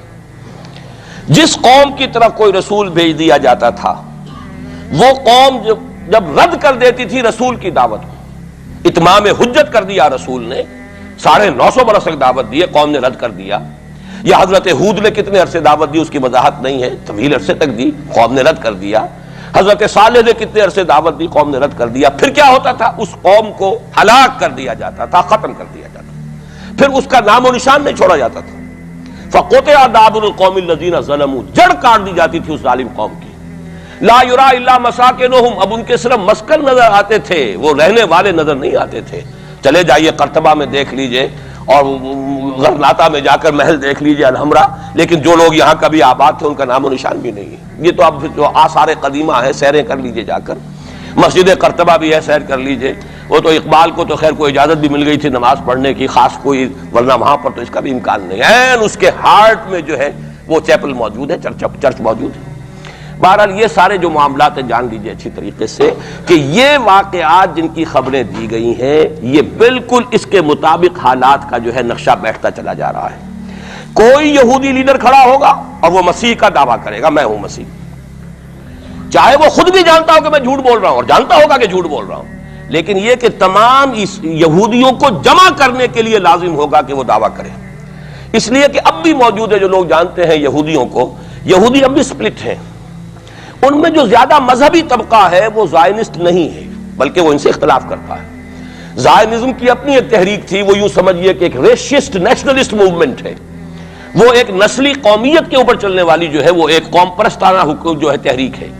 جو مذہبی طبقہ ہے، جو یہودی داڑیاں رکھتے ہیں اور جو لمبے لمبے بال رکھتے ہیں اور کالی ٹوپیاں پہنتے ہیں اور لمبی شیروانیوں ٹائپ جو ہے ان کے لانگ کوٹس ہوتے ہیں، اور یہ وہاں مینہٹن میں بڑے نظر آتے ہیں گھومتے ہوئے اور بہت سرمایہ دار ہیں، اسی لیے نیو یارک کو جو یارک کہا جاتا ہے، وہ یہودی جو ہے وہ ان میں بڑا طبقہ بھی موجود ہے کہ جو اس زائنزم کو اور اسرائیل کو تسلیم نہیں کر رہا. تو ظاہر بات ہے کہ ان کے لیے ضرورت ہوگی کہ کوئی مذہبی اپیل آئے. منتظر تو وہ بھی ہے مسیح کے. اب آنا تو نہیں ہے, وہ مسیح جو آئے گا وہ تو آئے گا ان کی ہلاکت کے لیے. اس سے پہلے کوئی کھڑا ہوگا اور اس کو پھر یہ مذہبی یہودی بھی مان لیں گے. نتیجہ یہ ہوگا کہ جو بھی پوری دنیا کا یہودی ہے وہ اس ایک علاقے میں آ جائے گا اور وہ اپنے اس گریٹر اسرائیل کے لیے پھر جو وہاں پر جنگ کی بھٹی دہکے گی. یہ کتاب الملاحم, اکثر جو حدیث کی کتابیں ان کے آخر میں آگے کتاب الملاحم کا باب ہے علیحدہ علیحدہ, جس میں کہ اس دور کی خبروں کا جو ہے حضور نے پوری پیشن گوئیاں کی ہیں کہ یہ کچھ ہونا ہے. جہاں تک المسیح الدجال کا تعلق ہے اس کے بارے میں تو الفاظ یہ ہیں کہ کوئی نبی اللہ کا ایسا نہیں گزرا کہ جس نے مسیح الدجال کے فتنے سے خود پناہ طلب نہ کی ہو اللہ کی. خود حضور کی جو دعائیں ہیں معصورہ, اس میں ہے وہ اعوذ بک من فتنۃ المسیح الدجال, اے اللہ میں تیری پناہ طلب کرتا ہوں فتنۃ مسیح الدجال سے. وہ فتنہ اب سر پر آیا ہوا ہے.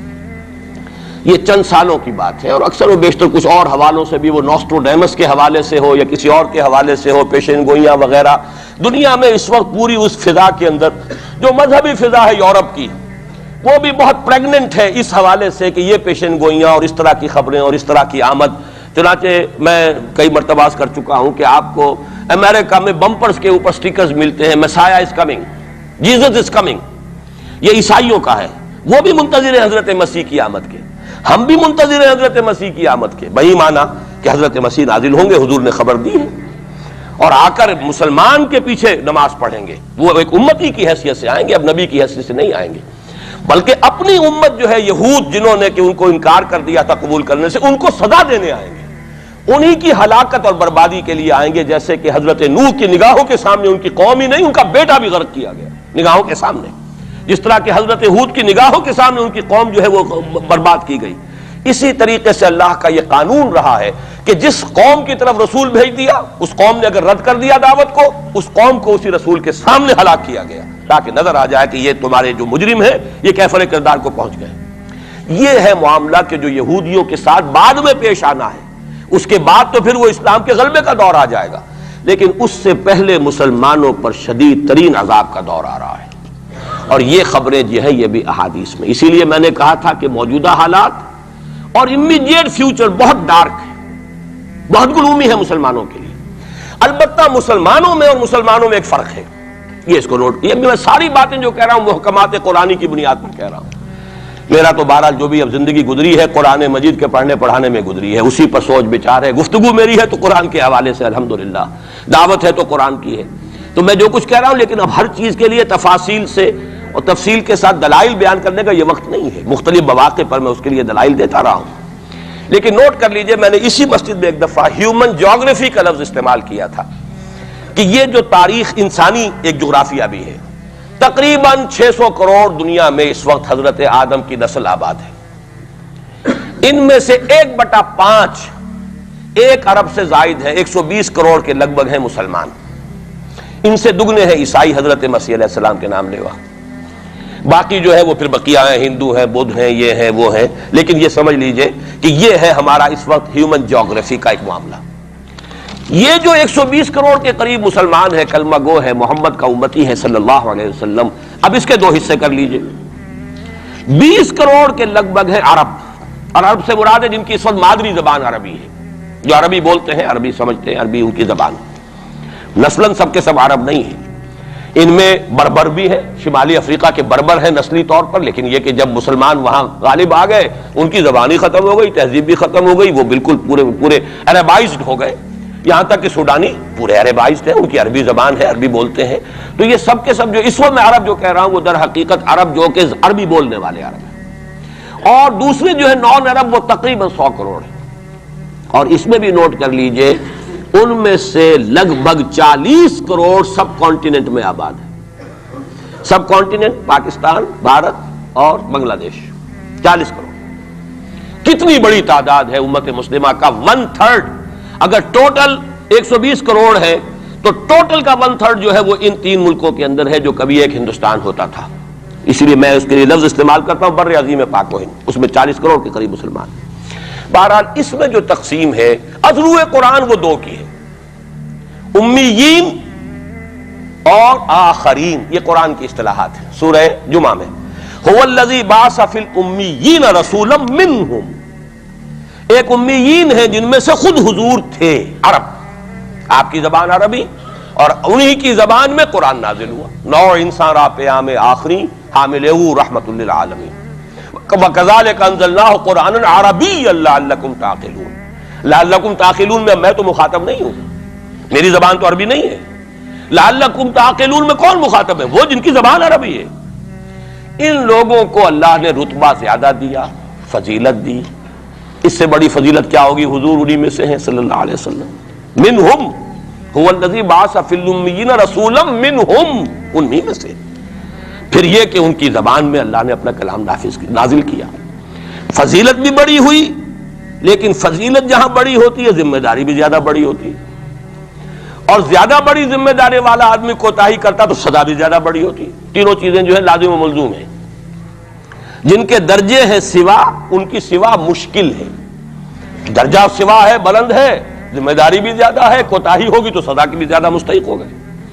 اس کا مصداق ہے عالم عرب، خاص طور پر وہ جو اصل عرب ہے پرانے، لیکن طبعاً چاہے وہ غیر عرب تھے لیکن عربی زبان اب ان کی مادری زبان ہو چکی ہے، وہ بھی اس میں شامل ہو گئے. ان پر اصل سزا کا دور ان پر آنا ہے. اور ایک عجیب بات ہے، انہی پر اصلاً ایک سزا کا دور پہلے بھی آیا تھا.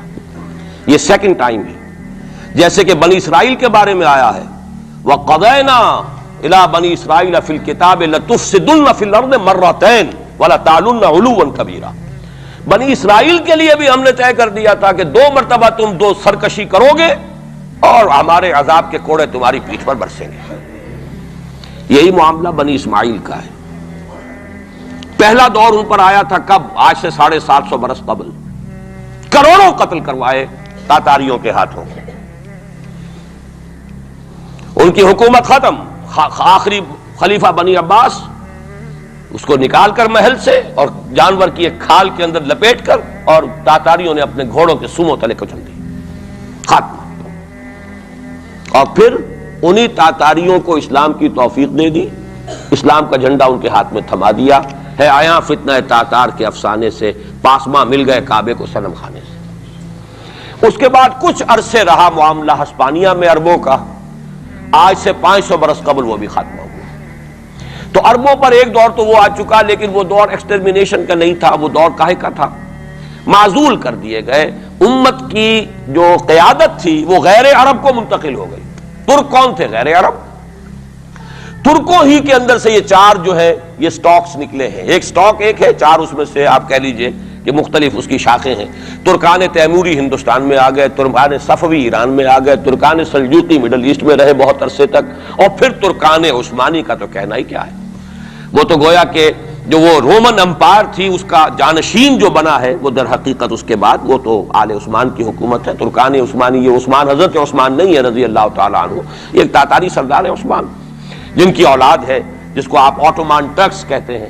اور یہ پھر سلطنت جو ہے آٹومان گریٹ آٹومان کنگڈم جو کہ اب ختم ہوئی ہے اس صدی میں. پہلی یہ جو صدی ہے اس کی ابتدا میں پہلی جنگ عظیم کے بعد اس کا خاتمہ ہوا ہے. اس کا بس صرف ایک سمجھیے کہ نشان ترکی کی شکل میں رہ گیا ہے، باقی وہ گریٹ امپائر جو تھے ختم ہوئے. اسی کے ریمیننٹس بوسنیا میں بیٹھے ہوئے جن کے اوپر اس وقت ظلم ہو رہا ہے. انہی کے جارجیا میں بیٹھے ہوئے. جارجینز تو ہیں بھی اصل میں ٹرک، نسلاً ٹرک ہیں. بوسنینز جو ہے ٹرکس نہیں ہیں، لیکن یہ اسی زمانے میں اسلام لائے تھے جبکہ یہاں پر آل عثمان کی حکومت قائم ہوئی تھی اور پورا مشرقی یورپ جو ہے وہ ترکان عثمانی کے زیر نگی تھا. بہرحال یہ ایک سزا کا دور جو ہے وہ تو آ چکا. دوسری سزا اور سختر سزا کا دور اب آ رہا ہے. اس کا آغاز گلف وار سے ہو چکا ہے. جیسا کہ میں نے عرض کیا ٹائم ٹیبل کوئی نہیں دیا جا سکتا. خبریں موجود ہیں اس کے بعد یہ ہونا ہے، یہ ہونا ہے، یہ ہونا ہے. اور 8 اقساط میں ہم ندائے خلافت میں وہ مضمون شائع کر چکے ہیں جس میں احادیث میں زیادہ تر سنن ابی داؤد کی روایات ہیں. بڑی تفصیل موجود ہے. اور یہ ہے مجھے بھی پسند نہیں، آپ کو بھی پسند نہیں، اور پسند نہ ہونے کی وجہ سے زبان پر ہم نہیں لاتے، اسی وجہ سے لوگ جو ہے ناواقف ہیں. یہ سارے ممالک حدیث میں موجود ہے کہ مسلمانوں کے ہاتھوں سے نکل جائیں گے جنہیں یہودی گریٹر اسرائیل میں شامل کرتے ہیں. شام سارا، عراق سارا، مصر کا ڈیلٹا جتنا علاقہ زرخیز ہے اس کا جو بھی اچھا علاقہ ہے سارا، شمالی حجاز کا علاقہ سارا، یہاں تک کہ حدیث میں تو آتا ہے کہ مدینے کے دروازوں تک پہنچ جائیں گے، لیکن مدینے میں داخل نہیں ہو سکیں گے، اللہ تعالیٰ خصوصی حفاظت فرمائے گا۔ لیکن یہ کہ مدینے کے دروازے، اب مدینے سے اوپر کتنا حجاز کا علاقہ ہے، عرب کا، سعودی عرب کا، ترکی کا بھی مشرقی علاقہ جو ہے، یہ سارا موجود ہے، احادیث کے اندر موجود ہے۔ تو یہ بڑی تلخ بھٹی آنے والی ہے۔ لیکن دوسری بات جو میں عرض کرتا رہا ہوں، اب اس کے حوالے سے آئیے اس روح عرضی پر، اچھا یہ بات بھی سامنے رکھ لیجیے، یہ کیوں ہے سزا؟ سزا اس لیے ہے کہ ہم نے اسلام سے بے وفائی کی، سیدھی بات ہے۔ اللہ کو تو نہ ہم سے کوئی دشمنی ہے، نہ ہمارے دشمنوں سے کوئی اس کی دوستی ہے، معاذ اللہ ثم معاذ اللہ۔ اس کی دوستی کہاں، کفار سے کہاں ہوگی؟ نبوکدنضر کے ہاتھوں بنی اسرائیل کو پٹوایا تھا اگر، تو کیا نبوکدنضر سے دوستی تھی اللہ کی؟ اور کیا اسرائیلیوں سے اور یہودیوں سے کوئی دشمنی تھی؟ ان کو تو غرہ یہ تھا کہ نحن ابناء اللہ واحباؤہ، ہم تو اللہ کے بیٹوں کے مانند ہیں، ہمیں تو آگ بھی نہیں چھو سکتی، لن تمسنا النار الا ایاما معدودات، آئے گی بھی تو چند دن کے لیے چھوئے گی، ہمیں فوراً نکال لے گا اللہ۔ ہم تو اس کے بیٹوں کے مانند ہیں، چہیتے ہیں، ابراہیم کی نسل سے ہیں، ہم سب محمد کی نسل سے نہیں ہیں صلی اللہ علیہ وسلم۔ وہ تو صرف سادات جو بھی ہیں، سچے سادات ہیں یا بنے ہوئے سادات ہیں، وہی دعویٰ کر سکتے ہیں نا کہ وہ حضور کی نسل، اور وہ بھی نسل کیا ہے، حضور کی تو نہیں ہے، وہ تو حضرت علی کی نسل ہے۔ نسل بیٹی سے تو چلتی نہیں ہے، وہ تو بیٹے سے ہی چلتی ہے۔ حضور صلی اللہ علیہ وسلم کی اصل نسل جو ہے وہ تو اللہ تعالیٰ نے چلائی نہیں، وہ تو حضرت ابراہیم کا بھی انتقال ہوا ہے، اور اس کی اپنی جگہ پر ایک حکمت ہے، وہ اس وقت میرا موضوع نہیں ہے۔ تو ہم تو نسل نہیں ہے محمد کی صلی اللہ علیہ وسلم، کم سے کم میں تو نہیں ہوں اسی، لیکن وہ یہودی تو کہتے ہیں ہم ابراہیم کی نسل ہیں، سب کے سب، تو انہیں تو یہ غرہ ہونا جو ہے، یعنی معلوم ہوتا ہے کہ وزن ہے ان کی بات میں۔ نحن ابناء اللہ واحباؤہ، وہ ابراہیم جسے خلیل اللہ قرار دے رہا ہے اللہ تعالیٰ، میرا خلیل ہے، واتخذ اللہ ابراہیم خلیلا، جسے امام الناس قرار دے رہا ہے، انی جاعلک للناس اماما، جو ابو الانبیاء ہے، جس کی نسل میں سینکڑوں نبی آ گئے، اس کی جب ہم اس کی اولاد ہیں تو اللہ کے ہاں ہمارے ساتھ تو پریفرنشل ٹریٹمنٹ ہوگا۔ یہ ان کو غرہ تھا، یہی ہمیں۔ لیکن جان لیجئے جب انہیں پٹوایا، جب قرآن مجید نے کہا فَلِمَ يُعَذِّبُكُم بِذُنُوبِكُم، ایسا ہی تمہارا غرہ ہے، تم اللہ کے چہیتے ہو، تو اللہ تمہیں کیوں سزائیں دیتا رہا ہے؟ نبوکدنضر سے کیوں پٹوایا، رومن سے کیوں پٹوایا، اس صدی میں جرمنوں سے کیوں پٹوایا، لاکھوں کی تعداد کے اندر؟ معلوم ہوا کہ اللہ کا معاملہ جس قوم سے بھی ہے، کووننٹ ہے، وہ میثاق ہے ہمارا اللہ کے ساتھ، میثاق قرآن ہے ہمارا، ان کا میثاق تورات تھی، پکڑو اس کو، خذوا ما آتیناکم بقوۃ، پکڑو اس کو مضبوطی کے ساتھ جو ہم نے تمہیں دیا ہے۔ اگر اس سے بے وفائی کرو گے تو ہم سے کوئی تعلق نہیں، بلکہ تم مجرم ہوگے اصل۔ باقی لوگوں کے پاس تو کتاب ہے نہیں، شریعت ہے نہیں، دین ہے نہیں، ان کو تو پہنچانا تمہارے ذمہ تھا، تم تو ان کو کیا پہنچاتے، خود اس سے بے وفائی کر بیٹھے ہو، لہذا ساری دنیا کی گمراہی کی ذمہ داری بھی تمہارے کندھوں پر ہے۔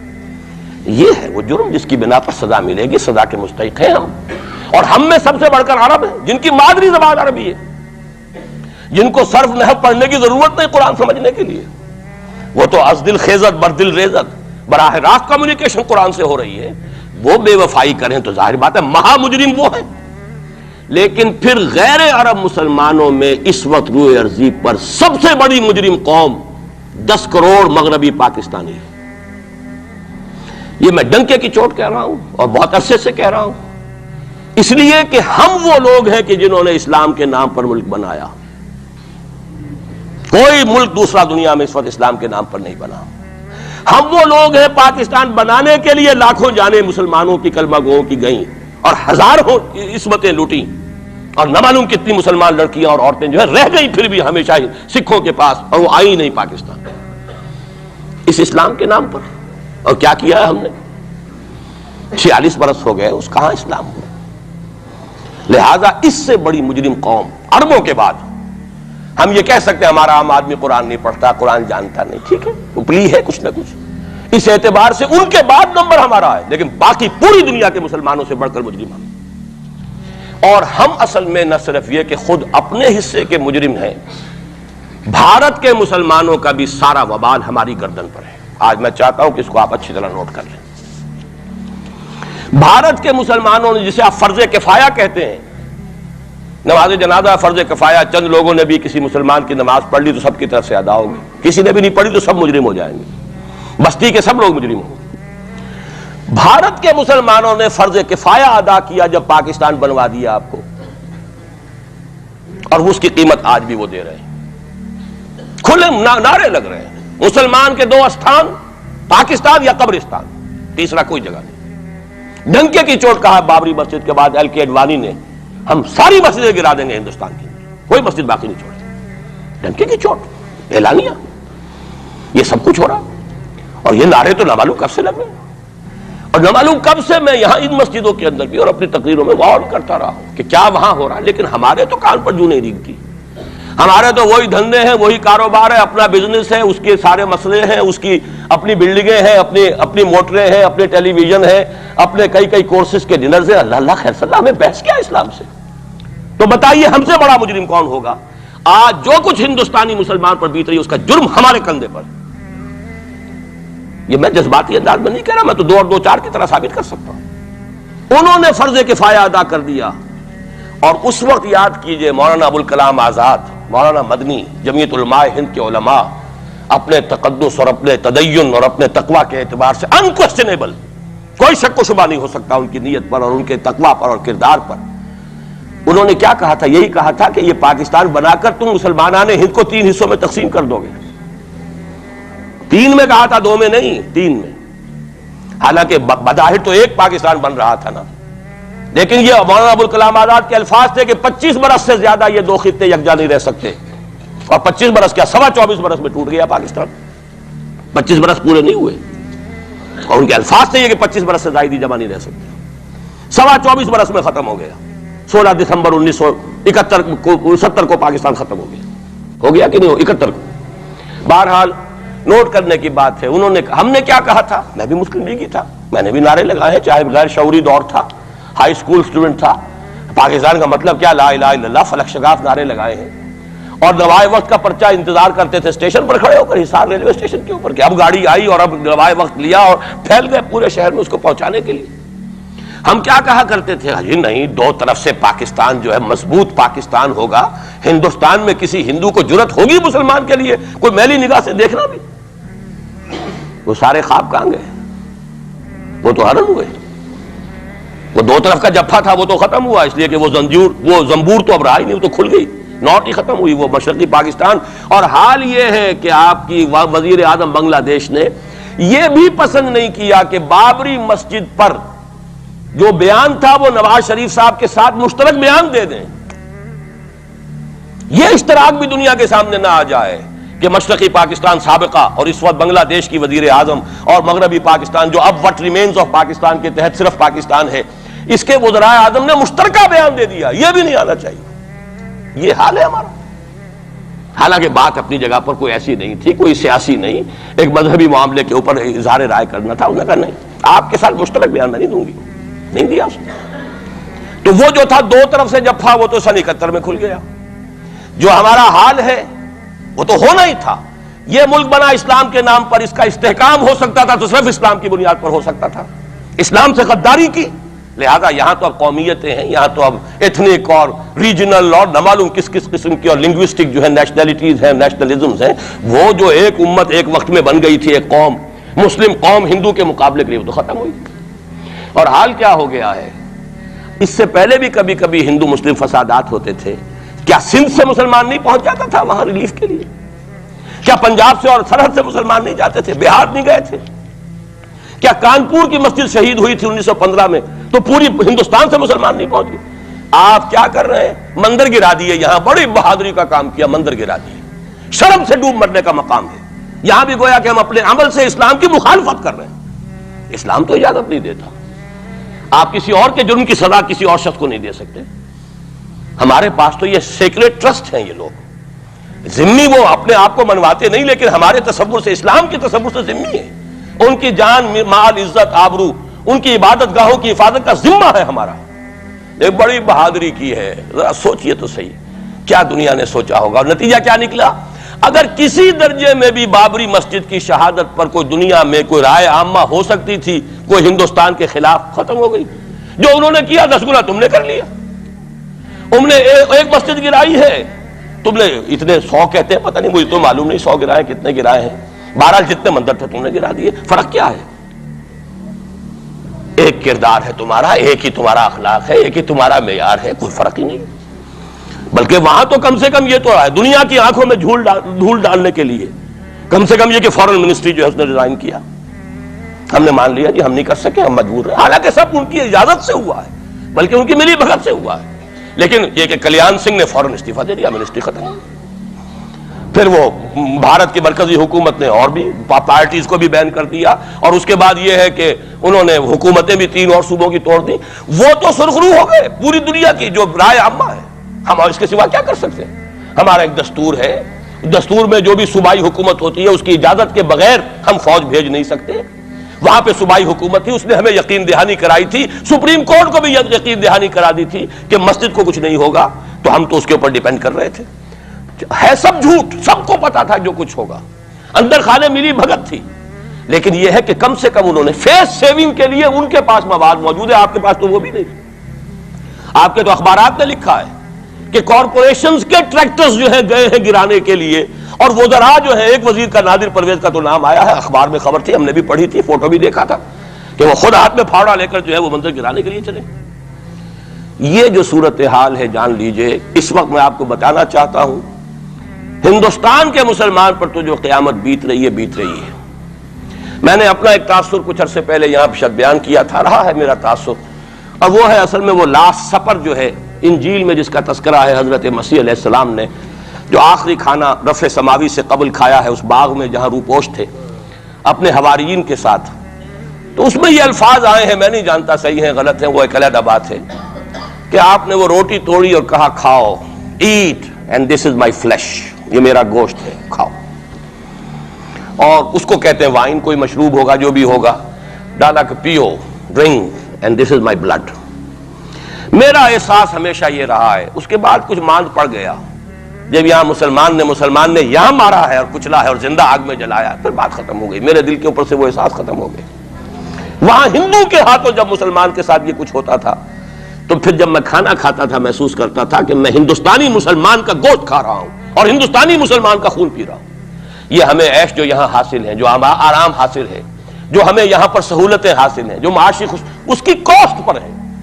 اس نے آپ کو یہ ملک لے کر دیا اور آج تک اس کی قیمت ادا کر رہا ہے, اور ہم جو ہے عیش کر رہے ہیں, گل چھرے اڑا رہے ہیں. یہاں جس کے پاس 2 پیسے ہو گئے برقع اتار کے اس نے پھینک دیا, کہ معلوم ہوتا ہے کہ یہ تو مفلسی کو چھپانے کا ذریعہ تھا. 4 پیسے ہو, اچھے کپڑے پہنے ہوئے ہو, میک اپ صحیح کیا ہوا ہو, تو پھر برقعے کی کیا ضرورت ہے. اور میں نے شاید سنا ہے آپ کو, مجھ سے تو چند لڑکیوں نے یہ الفاظ کہے باقاعدہ. میں جب پریکٹس کرتا تھا لاہور میں کرشن نگر میں, تو ایک گھرانے کی, اور مجھے معلوم ہوا کہ ان کے والد انتہائی نیک تہجد گزار. کئی لڑکیاں تھی بہنیں, ایک ہی تقریباً عمر 200 سے 1.5 سال کی. کبھی وہ آتی تھی کلینک میں میرے تو برقعے سمیت, کبھی آ رہے ہیں تو بغیر برقعے کے. تو میں نے پوچھا یہ کیا تماشا ہے آپ لوگوں کا, کبھی بغیر برقعے کے کبھی برقعے سمیت. صاف جواب دیا, میں ان کے الفاظ کوٹ اینڈ کوٹ میں ان کے الفاظ کوٹ کر رہا ہوں. ڈاکٹر صاحب جب ہمیں کوئی میک اپ کرنے کا, کپڑے بدلنے کا موقع نہیں ملتا تو ہم برقع پہن لیتے ہیں, اور جب ہمیں موقع ملتا پھر ہم برقع کائے کو پہنتے. تو گویا کہ اس کو چھپانے کا ذریعہ برقع ہے, کہ کپڑے میلے ہیں, میک اپ نہیں کیا تو لہذا برقع پہن لیا. یہ ہے حال پاکستان میں اسلام کا جو ہم نے بنایا ہے. تو میں جو کچھ دیکھ رہا ہوں وہ یہ ہے کہ ہندوستان میں تو قیامت, اب وہاں جو آفیشیل فگرز ہیں 1000 1200 کتنے ہیں, لیکن کم سے کم 10,000 آدمی, اور اب یہ چین ہے فسادات کی. کل کے اخبار میں احمد آباد کی تھی, کبھی کہیں ہے کبھی کہیں ہے. اور واقعہ یہ ہے کہ تبصرے یہ ہو رہے ہیں کہ ہندو فنڈامنٹلزم از آن دی رائز. یہ جو کچھ ہوا ہے, جتنا بھی اس کے اندر ان کو گرایا گیا ہے, ان کی حکومتیں گرائی گئی ہیں, اس سے انہیں تقویت حاصل ہو رہی. They are getting stronger and stronger.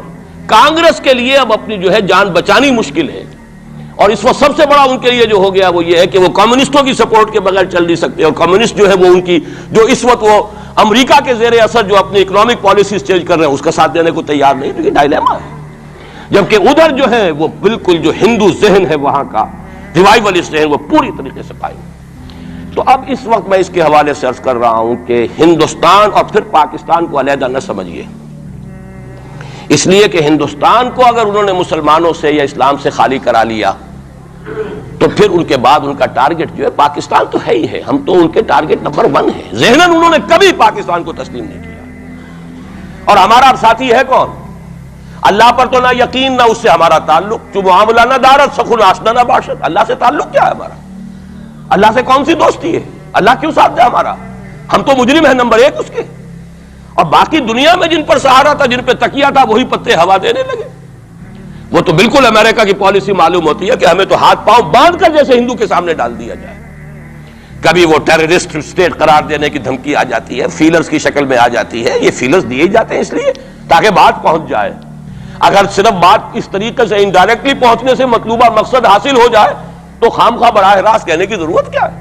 وہ مطلب تو حاصل ہو۔ سب نے سجدہ سہو کیا ہوا ہے، ہمارے ہاں ہر ادارہ سجدہ سہو کر چکا امریکہ کے سامنے، ٹوٹل سرنڈر۔ اور یہ بات جو قاضی حسین احمد صاحب کہہ رہے ہیں 100% درست کہہ رہے ہیں، 100% درست کہہ رہے ہیں۔ ٹوٹل سرنڈر، چاہے وہ بے نظیر ہو، چاہے وہ نواز شریف ہو، اور چاہے وہ کوئی اور ادارہ ہو آپ کا جو یہاں پہ قوت کا اصل سرچشمہ ہے اور منبع ہے، سب کے سب 100% جو ہے اس کے سامنے سجدہ کر چکے ہیں۔ یہی وجہ ہے کہ وہ بے نظیر کا ساتھ نہیں دے رہے۔ بے نظیر کا ساتھ کائے کو دے؟ اگر نواز شریف ان سے بڑھ کر، ہم بھی ہیں دربار کے، اگر یہ کہنے کے لیے وہ اس سے بڑھ کر تیار ہو تو اسے کیا ضرورت پڑی ہے؟ اس کی کون کوئی رشتہ داری ہے بے نظیر کے ساتھ یا کسی اور کے ساتھ؟ ہاں اگر نواز شریف کہیں کسی جگہ پر بھی کوئی اپنے پاؤں کو گھسیٹتا، ڈریگ کرتا، اپنے فیٹ کو کہیں کوئی رکاوٹ ڈالتا، پھر ٹھیک ہے، پھر اس کو آلٹرنیٹ لانے کے لیے تو کوئی ہے نا کوئی سوال۔ لیکن جب وہ ان سے بڑھ کر نیاز مند ہو، ان سے زیادہ بڑھ کر سجدہ کرنے کو تیار ہو، ان سے بڑھ کر کہیں ہم شریعت کوڈ ہی کو اٹھا کے پھینک دیں گے، اگر سود کا معاملہ جو ہے شریعت کوڈ کے حوالے سے ہمارے لیے مصیبت بنا، سود تو دیں گے، چلے گا، لائیے خدا کے لیے لائیے، پیسہ لے کے آئیے، ہمارے ملک میں آئیے، پیسہ لگائیے۔ اور یہ سود وود کا یہ کوئی مولوی لوگ ہیں پاگل جو کہتے ہیں کہ یہ کوئی حرام ہے، اور کوئی پاگل ہمارے شاید وہ کورٹ والے بیٹھے ہوئے تھے جنہوں نے اسے کہہ دیا کہ بینک انٹرسٹ بھی جو ہے ربا ہے۔ باقی آپ ہم سے کوئی ڈر نہ رکھیے، میرے اسلام کو اب قصہ ماضی سمجھو، ہنس کے وہ مس بولی کہ پھر مجھ کو بھی راضی سمجھو۔ سیدھی بات ہے، جھگڑا تو اسلام سے تمہارے سے تو نہیں، نہ بے نظیر سے جھگڑا ہے اور نہ نواز شریف سے جھگڑا ہے، جھگڑا اسلام سے۔ اس حوالے سے بہت برا وقت آ رہا ہے، اور اس میں ایک پہلو میں اور چاہتا ہوں کہ آپ حضرات کے سامنے بیان کر دوں۔ پوری دنیا میں تو فنڈامنٹلسٹ مشہور ہو گیا مسلمان، پوری دنیا کا ذرائع ابلاغ لگے ہوئے ہیں۔ اصل فنڈامنٹلزم جو ہے، بلکہ دو باتیں عرض کر دوں، ریشزم پوری دنیا میں بدنام گالی، اور اصل ریشسٹ ملک اسرائیل، اسے کوئی کچھ نہیں کہتا، اس لیے کہ وہ مذہبی ریاست نہیں ہے، وہ تو بلکہ یہودیت ہے ہی نسلی مذہب۔ ساؤتھ افریقہ کیا ہوگا، کوئی نسل پرست قوم یا نسل پرست ملک، وہ تو کچھ بھی نہیں تھا۔ اصل جو نسل پرست ہیں وہ تو یہودی ہے، انہیں کوئی کچھ نہیں کہہ رہا۔ ریشسٹ وہ فنڈامنٹلزم اصل جو چلا ہے وہ ہندوستان میں چلا ہے، بدنام پوری دنیا میں مسلمان ہو گیا۔ لیکن اب اس کا میں بلیم نہ امریکہ کو دے سکتا ہوں نہ کسی اور کو، یہ تو اے باد سبا ہی ہم آوردہ توستی، ہمارا اپنا کیا دھرا ہے۔ میں آپ کو ایک حوالے سے بتا دینا چاہتا ہوں، ہمارے ہاں علامہ مشرقی اٹھے، چپ راس چپ، چپ راس چپ، اور بیل چاپ پورے ہندوستان کو دہلا دیا، دہل گئی زمین ہندوستان کی، راجکماری سے لے کے ذرا خیبر تک، اور بڑے بڑے نوٹیبلز۔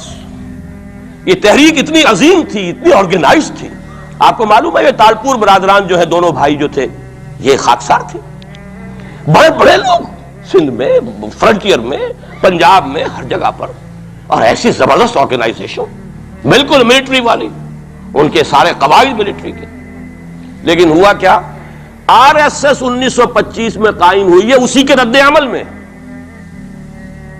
ہندو سویا ہوا تھا، انہوں نے دیکھا یہ مسئلہ اٹھ گیا ہے، اور اتنا زبردست اٹھ گیا ہے، زور شور کے ساتھ اٹھ گیا ہے، اس کی چپ راس جو ہے وہ زمین جو ہے لرز رہی ہے، اس سے تو اٹھنا پڑے گا نا۔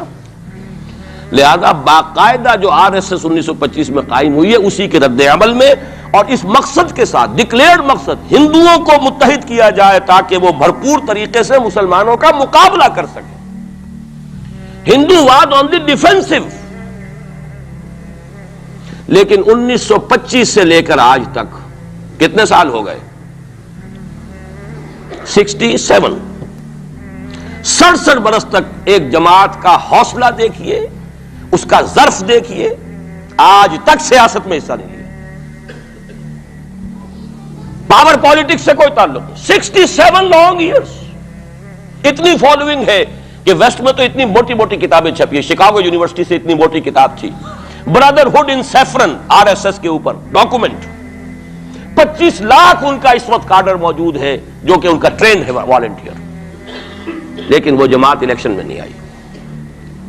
کچھ اپنے اثر تحت کچھ اور لوگوں کو لڑو. اور آپ نے نام بھی نہیں سنا ہوگا, اس کے 3 امیر یا گرو جو ہیں گزر چکے ہیں, تیسرا ہے اس وقت.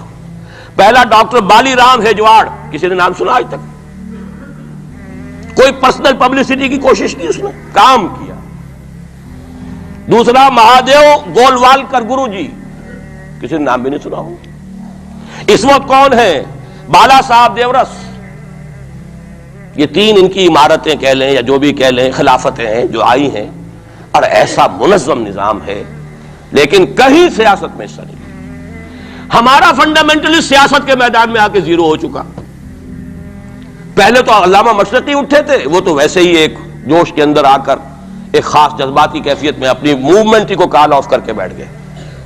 10 لاکھ آدمی, غالباً 10 لاکھ کی فگر تھی, 10 لاکھ یا 1 لاکھ جتنے بھی تھے, میں فگر کے بارے میں نہیں کہہ سکتا, دلی میں جمع نہیں ہوں گے تو میں پارٹی کو ڈسبینڈ کر دوں گا. وہ چند افراد کی کمی رہ گئی تھی اس فگر سے, تو اسی غصے میں آ کر پارٹی ڈسبینڈ, ختم. اب وہ خاکسار ہمارے ہاں تو رہ گئے, کبھی کسی خاص سیریمنی کے موقع پر کوئی سلامی دینے کے لیے چپراس کرتے ہوئے آ جاتے ہیں بیچارے, وہ ان کے تو کوئی نام و نشان بس اس معنی میں ہے کہیں. اللہ اللہ خیر سے. اصل فنڈامنٹلسٹ آرگنائزیشن جماعت اسلامی ابری, لیکن اس نے پاکستان میں آتی پاور پالیٹکس کے اس کے اندر اپنے آپ کو دفن کر کے زیرو کر دیا. وہاں یہ معاملہ چل رہا ہے. یہ ہے اصل میں جو فرق آپ کو سمجھنا چاہیے. یہ 1925 یہ جو دوسری جماعتیں ہیں, وی ایچ پی ہے, وشوا ہندو پریشد, یہ اس کی ایک ذیلی تنظیم ہے, جیسے جماعت اسلامی کی ذیلی تنظیمیں ہیں اسی طرح کی ذیلی تنظیم ہے. آر ایس ایس خود کبھی نہیں آئی پالیٹکس میں, اور 2 مرتبہ تاریخ میں اس کو بین کیا جا چکا ہے ہندوستان میں. کیونکہ آر ایس ایس کا آدمی تھا جس نے گاندھی کو اسیسینیٹ کیا تھا 1948 میں. دی پارٹی واز بینڈ. اس کے بعد جب اندرا گاندھی کا دور آیا ہے وہ ایمرجنسی کا, اس میں بھی پارٹیز اس نے بین کی تھی, آر ایس ایس بھی بین ہوئی ہے, لیکن ہر مرتبہ پہلے سے زیادہ اوبر کر آئی ہے.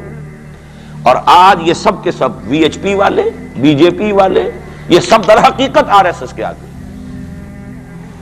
اور یہ ان کا ڈکلیئرڈ ایم اب بن چکا ہے. اور حالات جو ہیں ہم اس سزا کے بالکل مستحق ہو چکے ہیں.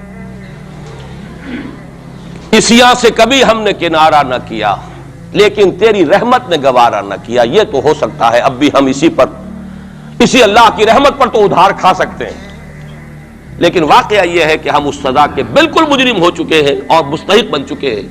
اور نظر یہ آ رہا ہے کہ اب حالات ہمارے لیے زیادہ سے زیادہ پیچیدہ سے پیچیدہ, مشکل سے مشکل, اور زیادہ سے زیادہ جو ہے گمبھیر ہوتے چلے جا رہے ہیں. بھارت میں ہندو فنڈامنٹلزم بڑی تیزی کے ساتھ ایک طوفانی شکل کے اندر آیا ہے, اور بھارت میں تو مسلمان تنظیم کوئی ہے ہی نہیں. آپ کے شاید علم میں آیا 2 جماعتیں بین کر دی, جماعت اسلامی بین. جماعت اسلامی بھارت کی جو اصل جماعت ہے وہ تو ایک علمی کام کرنے والی, دعوتی کام کرنے والی, قرآن مجید کے تراجم شائع کی سیاست میں تو ہے ہی نہیں ہوا. لیکن یہ کہ اس کا اور سوال ہی پیدا نہیں ہوتا ٹیررزم کا یا کسی درجے میں بھی کوئی اس طرح کی ایکٹیویٹی جماعت اسلامی. لیکن وہ ہے نا کہ وہ ترازو کا ایک پلڑا اگر ادھر 3 کو بین کیا تو ادھر بھی 2 تو ہو کم سے کم, وہ جماعت اسلامی بھی بین ہوگی. ہاں کشمیر میں جماعت اسلامی کا ایک رول ہے, لیکن کشمیر کی جماعت اسلامی علیحدہ جماعت اسلامی ہے, وہ ہندوستان کی جماعت اسلامی سے اس کا تعلق نہیں ہے. جیسے پاکستان کی جماعت اسلامی, مشرقی پاکستان یا بنگلہ دیش کی جماعت اسلامی, ہندوستان کی جماعت اسلامی اور کشمیر کی یہ 4 علیحدہ ہے بالکل, ان کا آپس میں تنظیمی رابطہ کوئی نہیں. کشمیر کی جماعت اسلامی یقیناً ہے, اور یہ سمجھتا ہوں میں, اور یہ صحیح بات ہے, بعض تبصرہ نگاروں نے لکھی بھی ہے کہ اصل میں اس وار سے انہوں نے کشمیر کے مسئلے میں جب یہ بین کیا ہے وہاں کی 3 ہندو جماعتوں کو, تو اس کے ساتھ ہی 2 مسلمانوں کو ایک لپیٹ میں لے کر پارٹیز کو, تو کشمیر میں جو جماعت اسلامی چونکہ ابھی تک وہ بینڈ نہیں تھی, اور جماعت اسلامی کا آرگنائزیشنل جو ہے بیکنگ مل رہی تھی حزب المجاہدین کو, جو وہاں پر جو بھی اس وقت جو جد و جہد کر رہی ہے, لہذا اس کو کمزور کرنے کے لیے کیا ہے. لیکن یہ کہ ہندوستان میں کوئی مسلمانوں کی لیڈرشپ ہے ہی نہیں. سارے قائدین تو پاکستان بنا کے پاکستان آ گئے تھے, رہ تو گئے تھے وہاں پہ وہی جمیعت علماء ہند کے لوگ. اس وقت بھی سنبھالا ہے تو انہوں نے سنبھالا ہے, مولانا حفظ الرحمان سہاروی نے سنبھالا ہے, مولانا ابوالکلام آزاد نے کچھ سنبھالا دیا جتنا بھی دے سکے ہیں. باقی مسلم لیگی تو سبھی آ گئے تھے, وہاں سے رہ کون گیا تھا. لے دے کر مدراس میں کوئی 1-2 اور کیرالہ کے اندر, کیرالہ میں البتہ یہ کہ راشٹریہ سیوک سنگھ کے مقابلے میں مسلم سیوک سنگھ قائم کیا گیا, اور وہ کام بہت اچھا کر رہے تھے. لیکن یہ کہ ان کو بھی بین کر دیا گیا, انہوں نے خود بھی اپنے آپ کو ڈیزالو کر لیا. انہوں نے کہا کہ جب ہمارا تو اصل مسئلہ جو ہے وہ راشٹریہ سیوک سنگھ سے ہے, اگر آر ایس ایس بین ہو گئی تو ہمیں کوئی ضرورت ہی نہیں کام کرنے کی، انہوں نے خود بھی ڈیزالو کر لیا اپنے آپ کو۔ لیکن بہرحال یہ تو میں کچھ تفاصیل ہیں جو آپ کو بتا رہا ہوں۔ اصل بات یہ ہے کہ اس وقت ہندوستان میں مسلمانوں کی حالت بہت مخدوش ہے۔ ایک طرف وہاں یہود کے زیر اثر مسلمانان عرب پر تباہی کا دور، کسی بھی وقت کھڑا ہو سکتا ہے کوئی شخص مسیح بن کر، اور خبریں آ رہی ہیں مسیحی حلقوں کے اندر اور وہ یہودیوں کے اندر بھی کہ وہ تو در حقیقت کہیں پیدا بھی ہو چکا ہے اور کہیں پل رہا ہے، بڑھ رہا ہے، یہ ہے وہ ہے، اور جو گرانڈ ماسٹر ہے اس کا فری میسن کا، اس کا نام بھی کوئی صاحب مجھے کل بتا رہے تھے کہ اس کے گھر میں وہ شخص موجود ہے وغیرہ وغیرہ، واللہ عالم۔ لیکن یہ کہ جو کچھ میری جو بھی بات ہے وہ ہے قرآن اور حدیث کی روح سے۔ قرآن کا فلسفہ ہے کہ جس قوم کی طرف رسول بھیجا گیا اس نے اگر انکار کیا اس کو ختم کیا جاتا ہے۔ اس میں ایکسیپشن اب تک ہوئی ہے صرف یہود کی، رسولاً الی بنی اسرائیل کی حیثیت سے حضرت مسیح بھیجے گئے، انہوں نے رد کیا، یہ بھی کنڈیمڈ نیشن ہے، لیکن اس کو اللہ نے باقی رکھا ہوا ہے اس کا کوڑا مسلمان پر مارنے کے لیے، بدترین عذاب مسلمان پر لانے کے لیے۔ اس لیے کہ افضل امت بھی یہی تو ہے نا، سب سے بڑھ کر افضل، سارے نبیوں سے افضل ہمارا نبی صلی اللہ علیہ وسلم، اور ساری امتوں سے افضل ہم مسلمان امت، تو سب سے بڑی سزا کے مستحق بھی تو پھر ہم ہی ہوں گے۔ یہ مولانا اصلاحی صاحب کا جملہ میں نے پہلے بھی کبھی سنایا ہے کہ وہ کہا کرتے ہیں ان کے خاص علاقے میں اعظم گڑھ میں کہ جب کسی کو سزا دینی ہوتی تھی تو چمار کے ہاتھوں جوتا لگواتے تھے اسے، تاکہ وہ اگر راجپوت کو راجپوت ہی جوتا مارے گا تو اس میں اتنا اس کو درد نہیں ہوگا جتنا کسی راجپوت کو چمار جو ہے اس کے ہاتھ سے جوتا لگوایا جائے۔ تو یہ یہودیوں کے ہاتھوں مسلمانوں کو پٹوانا در حقیقت یہ عذاب در عذاب ہے۔ ایک کنڈیمڈ نیشن، ملعون قوم، ضربت علیہم الذلۃ والمسکنۃ وباؤوا بغضب من اللہ، وہ قوم ہے جس کے ہاتھوں مسلمانوں پر ادھر بھی آ رہا ہے اور یہاں بھی سامنے آ چکا ہے۔ لیکن ابھی وقت ہے اور اس کے لیے میں لایا ہوں آپ کے لیے تحفے کے طور پر سورہ یونس کی ایک آیت۔ وہاں فرمایا گیا ہے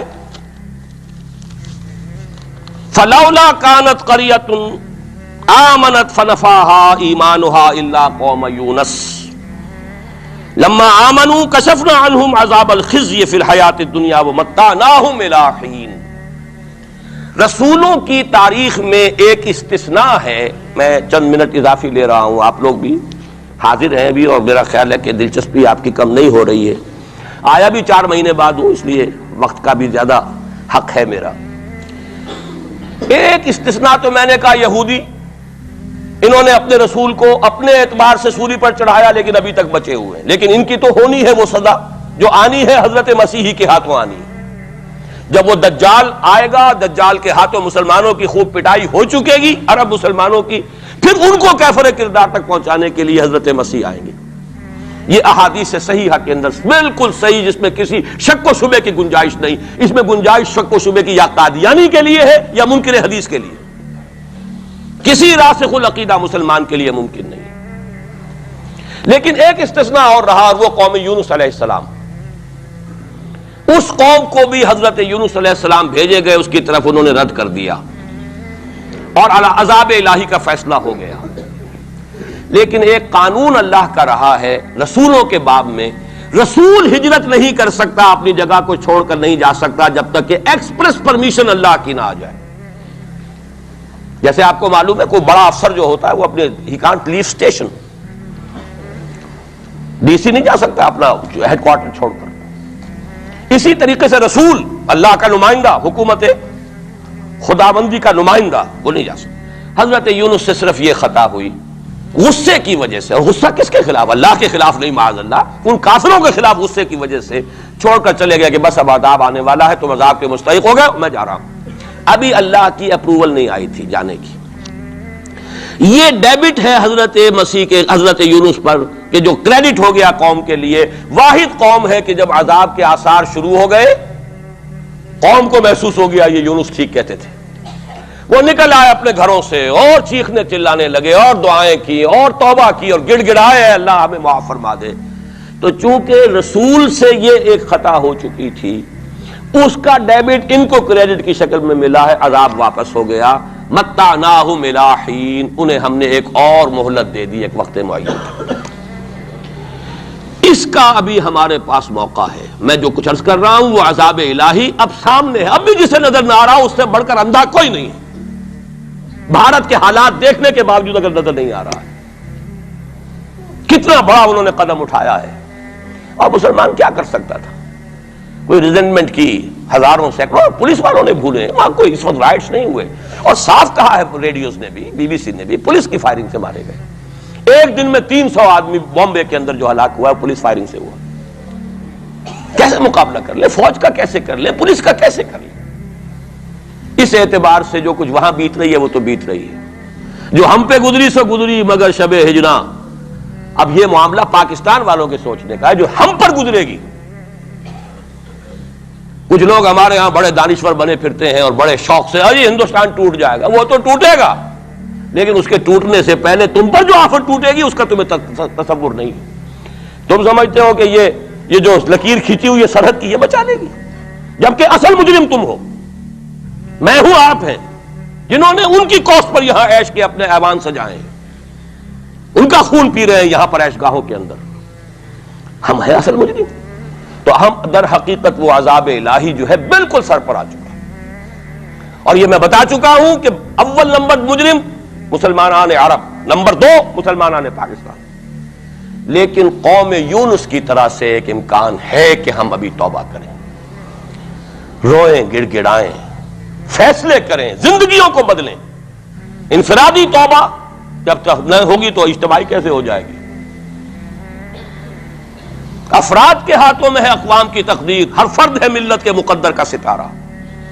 ہماری بیماری کیا وہ کر دے، میں بیٹھا رہا ہوں، میں تو اپنے دھندے، اپنی دکان، اپنا کاروبار، اپنی فرم، اپنا پروفیشن، میں تو اس سے نہیں لوں گا، اور لوگ کر دیں. بہت کریں گے، کوئی تھوڑے سے چندے دے دیں گے، بس بہت ہے. باقی ہمارے عیش، ہمارے کاروبار، ہمارے پروفیشن، ہم اس سے وقت کیسے نکال لیں؟ کیسے ممکن ہے؟ پھر کسی کے ہاتھ میں ہاتھ کیسے دے دیں؟ کسی کو امیر مان لیں، اس کا حکم مانیں. جبکہ دنیا میں جیسا کہ میں نے عرض کیا وہاں کیا ہوتا ہے، آر ایس ایس کے اندر اگلا امیر بھی وہ منتخب نامزد کرتا ہے پچھلا امیر، اور اپنے پاس رکھتا ہے ڈکلیئر کر کے کہ میرے بعد یہ ہوگا، تاکہ ٹریننگ اس کی زندگی میں لے لے. اور نظم چل رہا 25 لاکھ اس وقت ان کے والنٹیئرز ہیں پورے ہندوستان کے اندر. ہمارے ہاں جماعتوں کی سپلٹ ہو رہی ہے، ٹوٹ پھوٹ ہو رہی ہے، اور نئے محاذ ایک اینٹ روڑے اور جمع کر کے، لیکن سب کو معلوم ہوتا ہے کہ یہ سب جمع ہوتے ٹوٹنے کے لیے. تو معاملہ در حقیقت یہ ہے کہ ابھی موقع ہے. ان ادری اقریب ام بعید ما توعدون وان ادری لعلہ فتنۃ لکم ومتاع الی حین. لیکن اس میں قرآن مجید کی 2 آیات سے چند آیات آپ کو اور سنا کر اپنی بات ختم کرتا ہوں. یہ حصہ مجھے بھی احساس ہو رہا ہے کہ تشنا رہ گیا ہے. ہو سکتا ہے کہ میں ایک جمعہ اور یہاں اپنا قیام بڑھا لوں، کیونکہ آیا ہوں 4 مہینے بعد، تو شاید 1 جنوری کا جمعہ بھی جاؤں. ابھی اس کو فیصلہ نہ سمجھیے، اعلان ہوگا تو اخبار میں آ جائے گا، لیکن اس کا امکان ہے.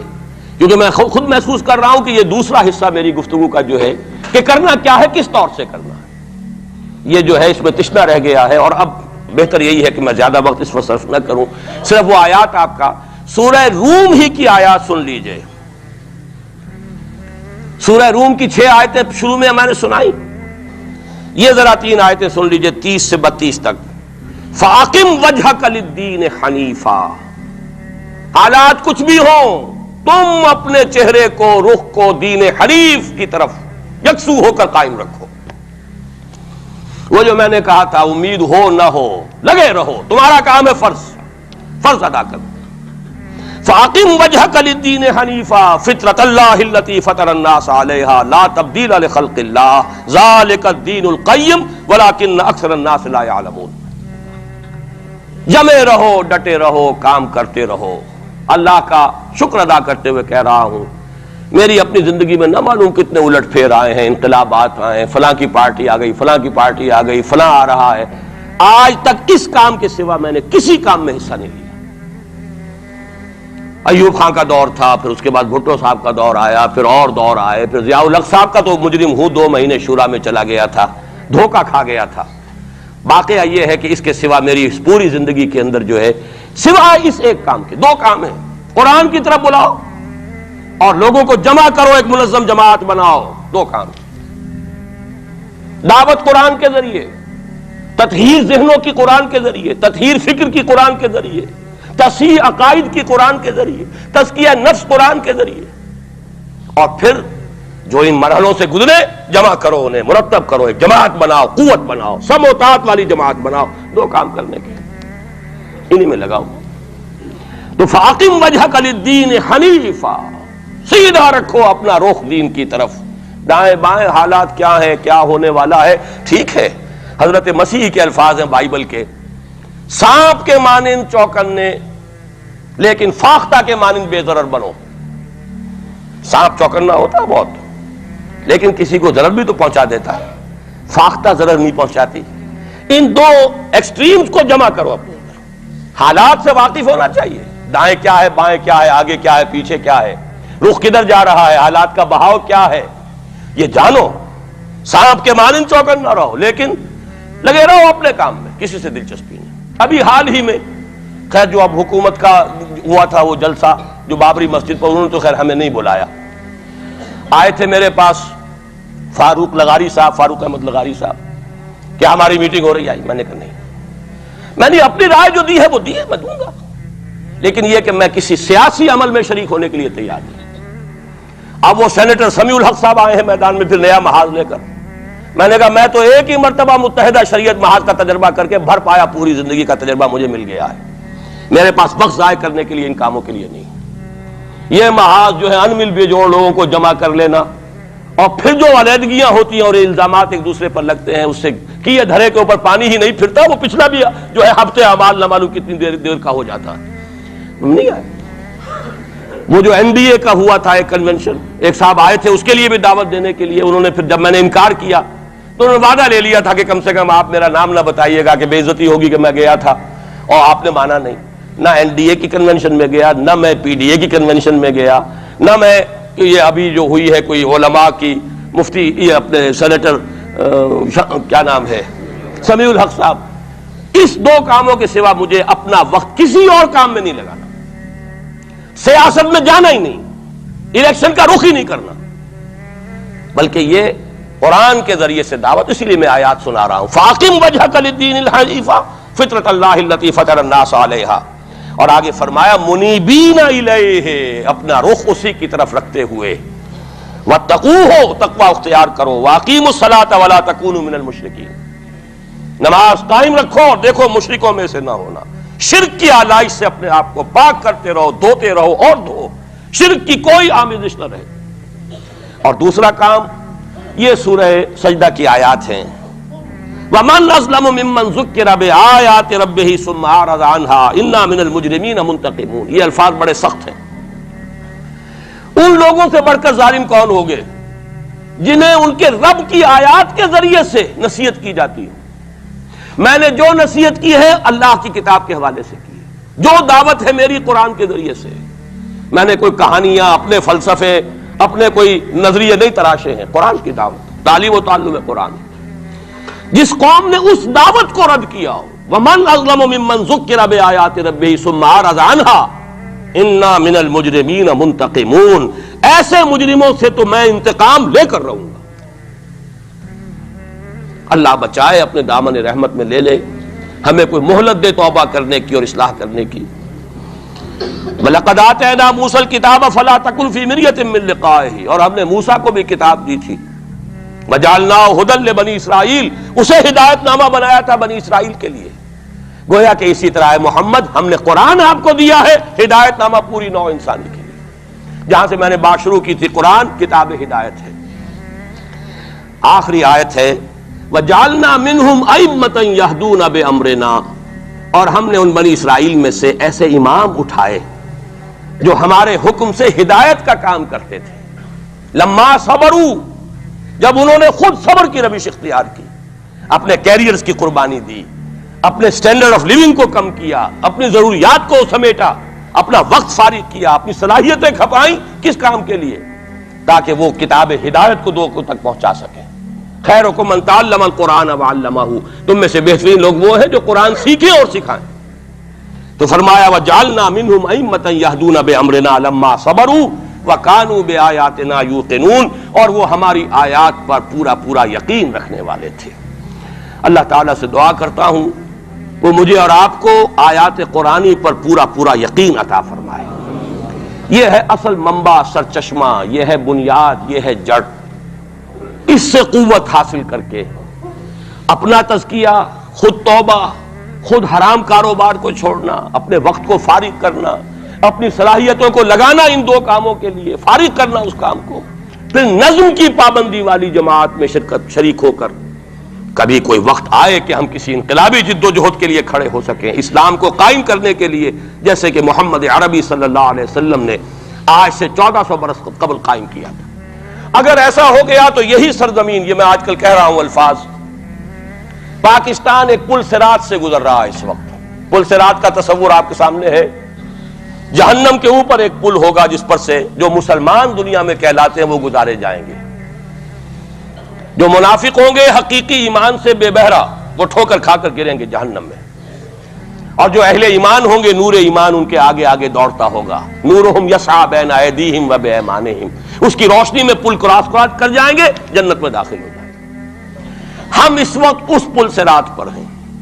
اگر یہاں آئندہ 2-3-4 سال کے اندر اسلامی انقلاب نہ آیا تو یہ ملک نسیم منسیہ ہو جائے گا، وہ بربادی یہاں آئے گی کہ رہے نام اللہ کا، خاکم بدہن۔ لیکن میں نہیں چاہتا کہ آپ کو دھوکے میں رکھوں، جو دیکھ رہا ہوں وہ دکھا دینا چاہتا ہوں، وہ تباہی آئے گی۔ یہ در حقیقت یہ تو میں آج سے کوئی 5-6 سال پہلے لکھ چکا، جب میں نے وہ استحکام پاکستان اور مسئلہ سندھ لکھی تھی۔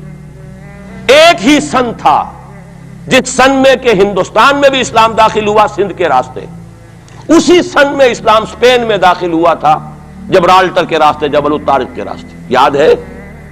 سن 92 یا 93 ہجری، 712 عیسوی، اس میں محمد ابن قاسم اسلام لے کر آئے، ہندوستان میں داخل ہوئے سندھ کے راستے۔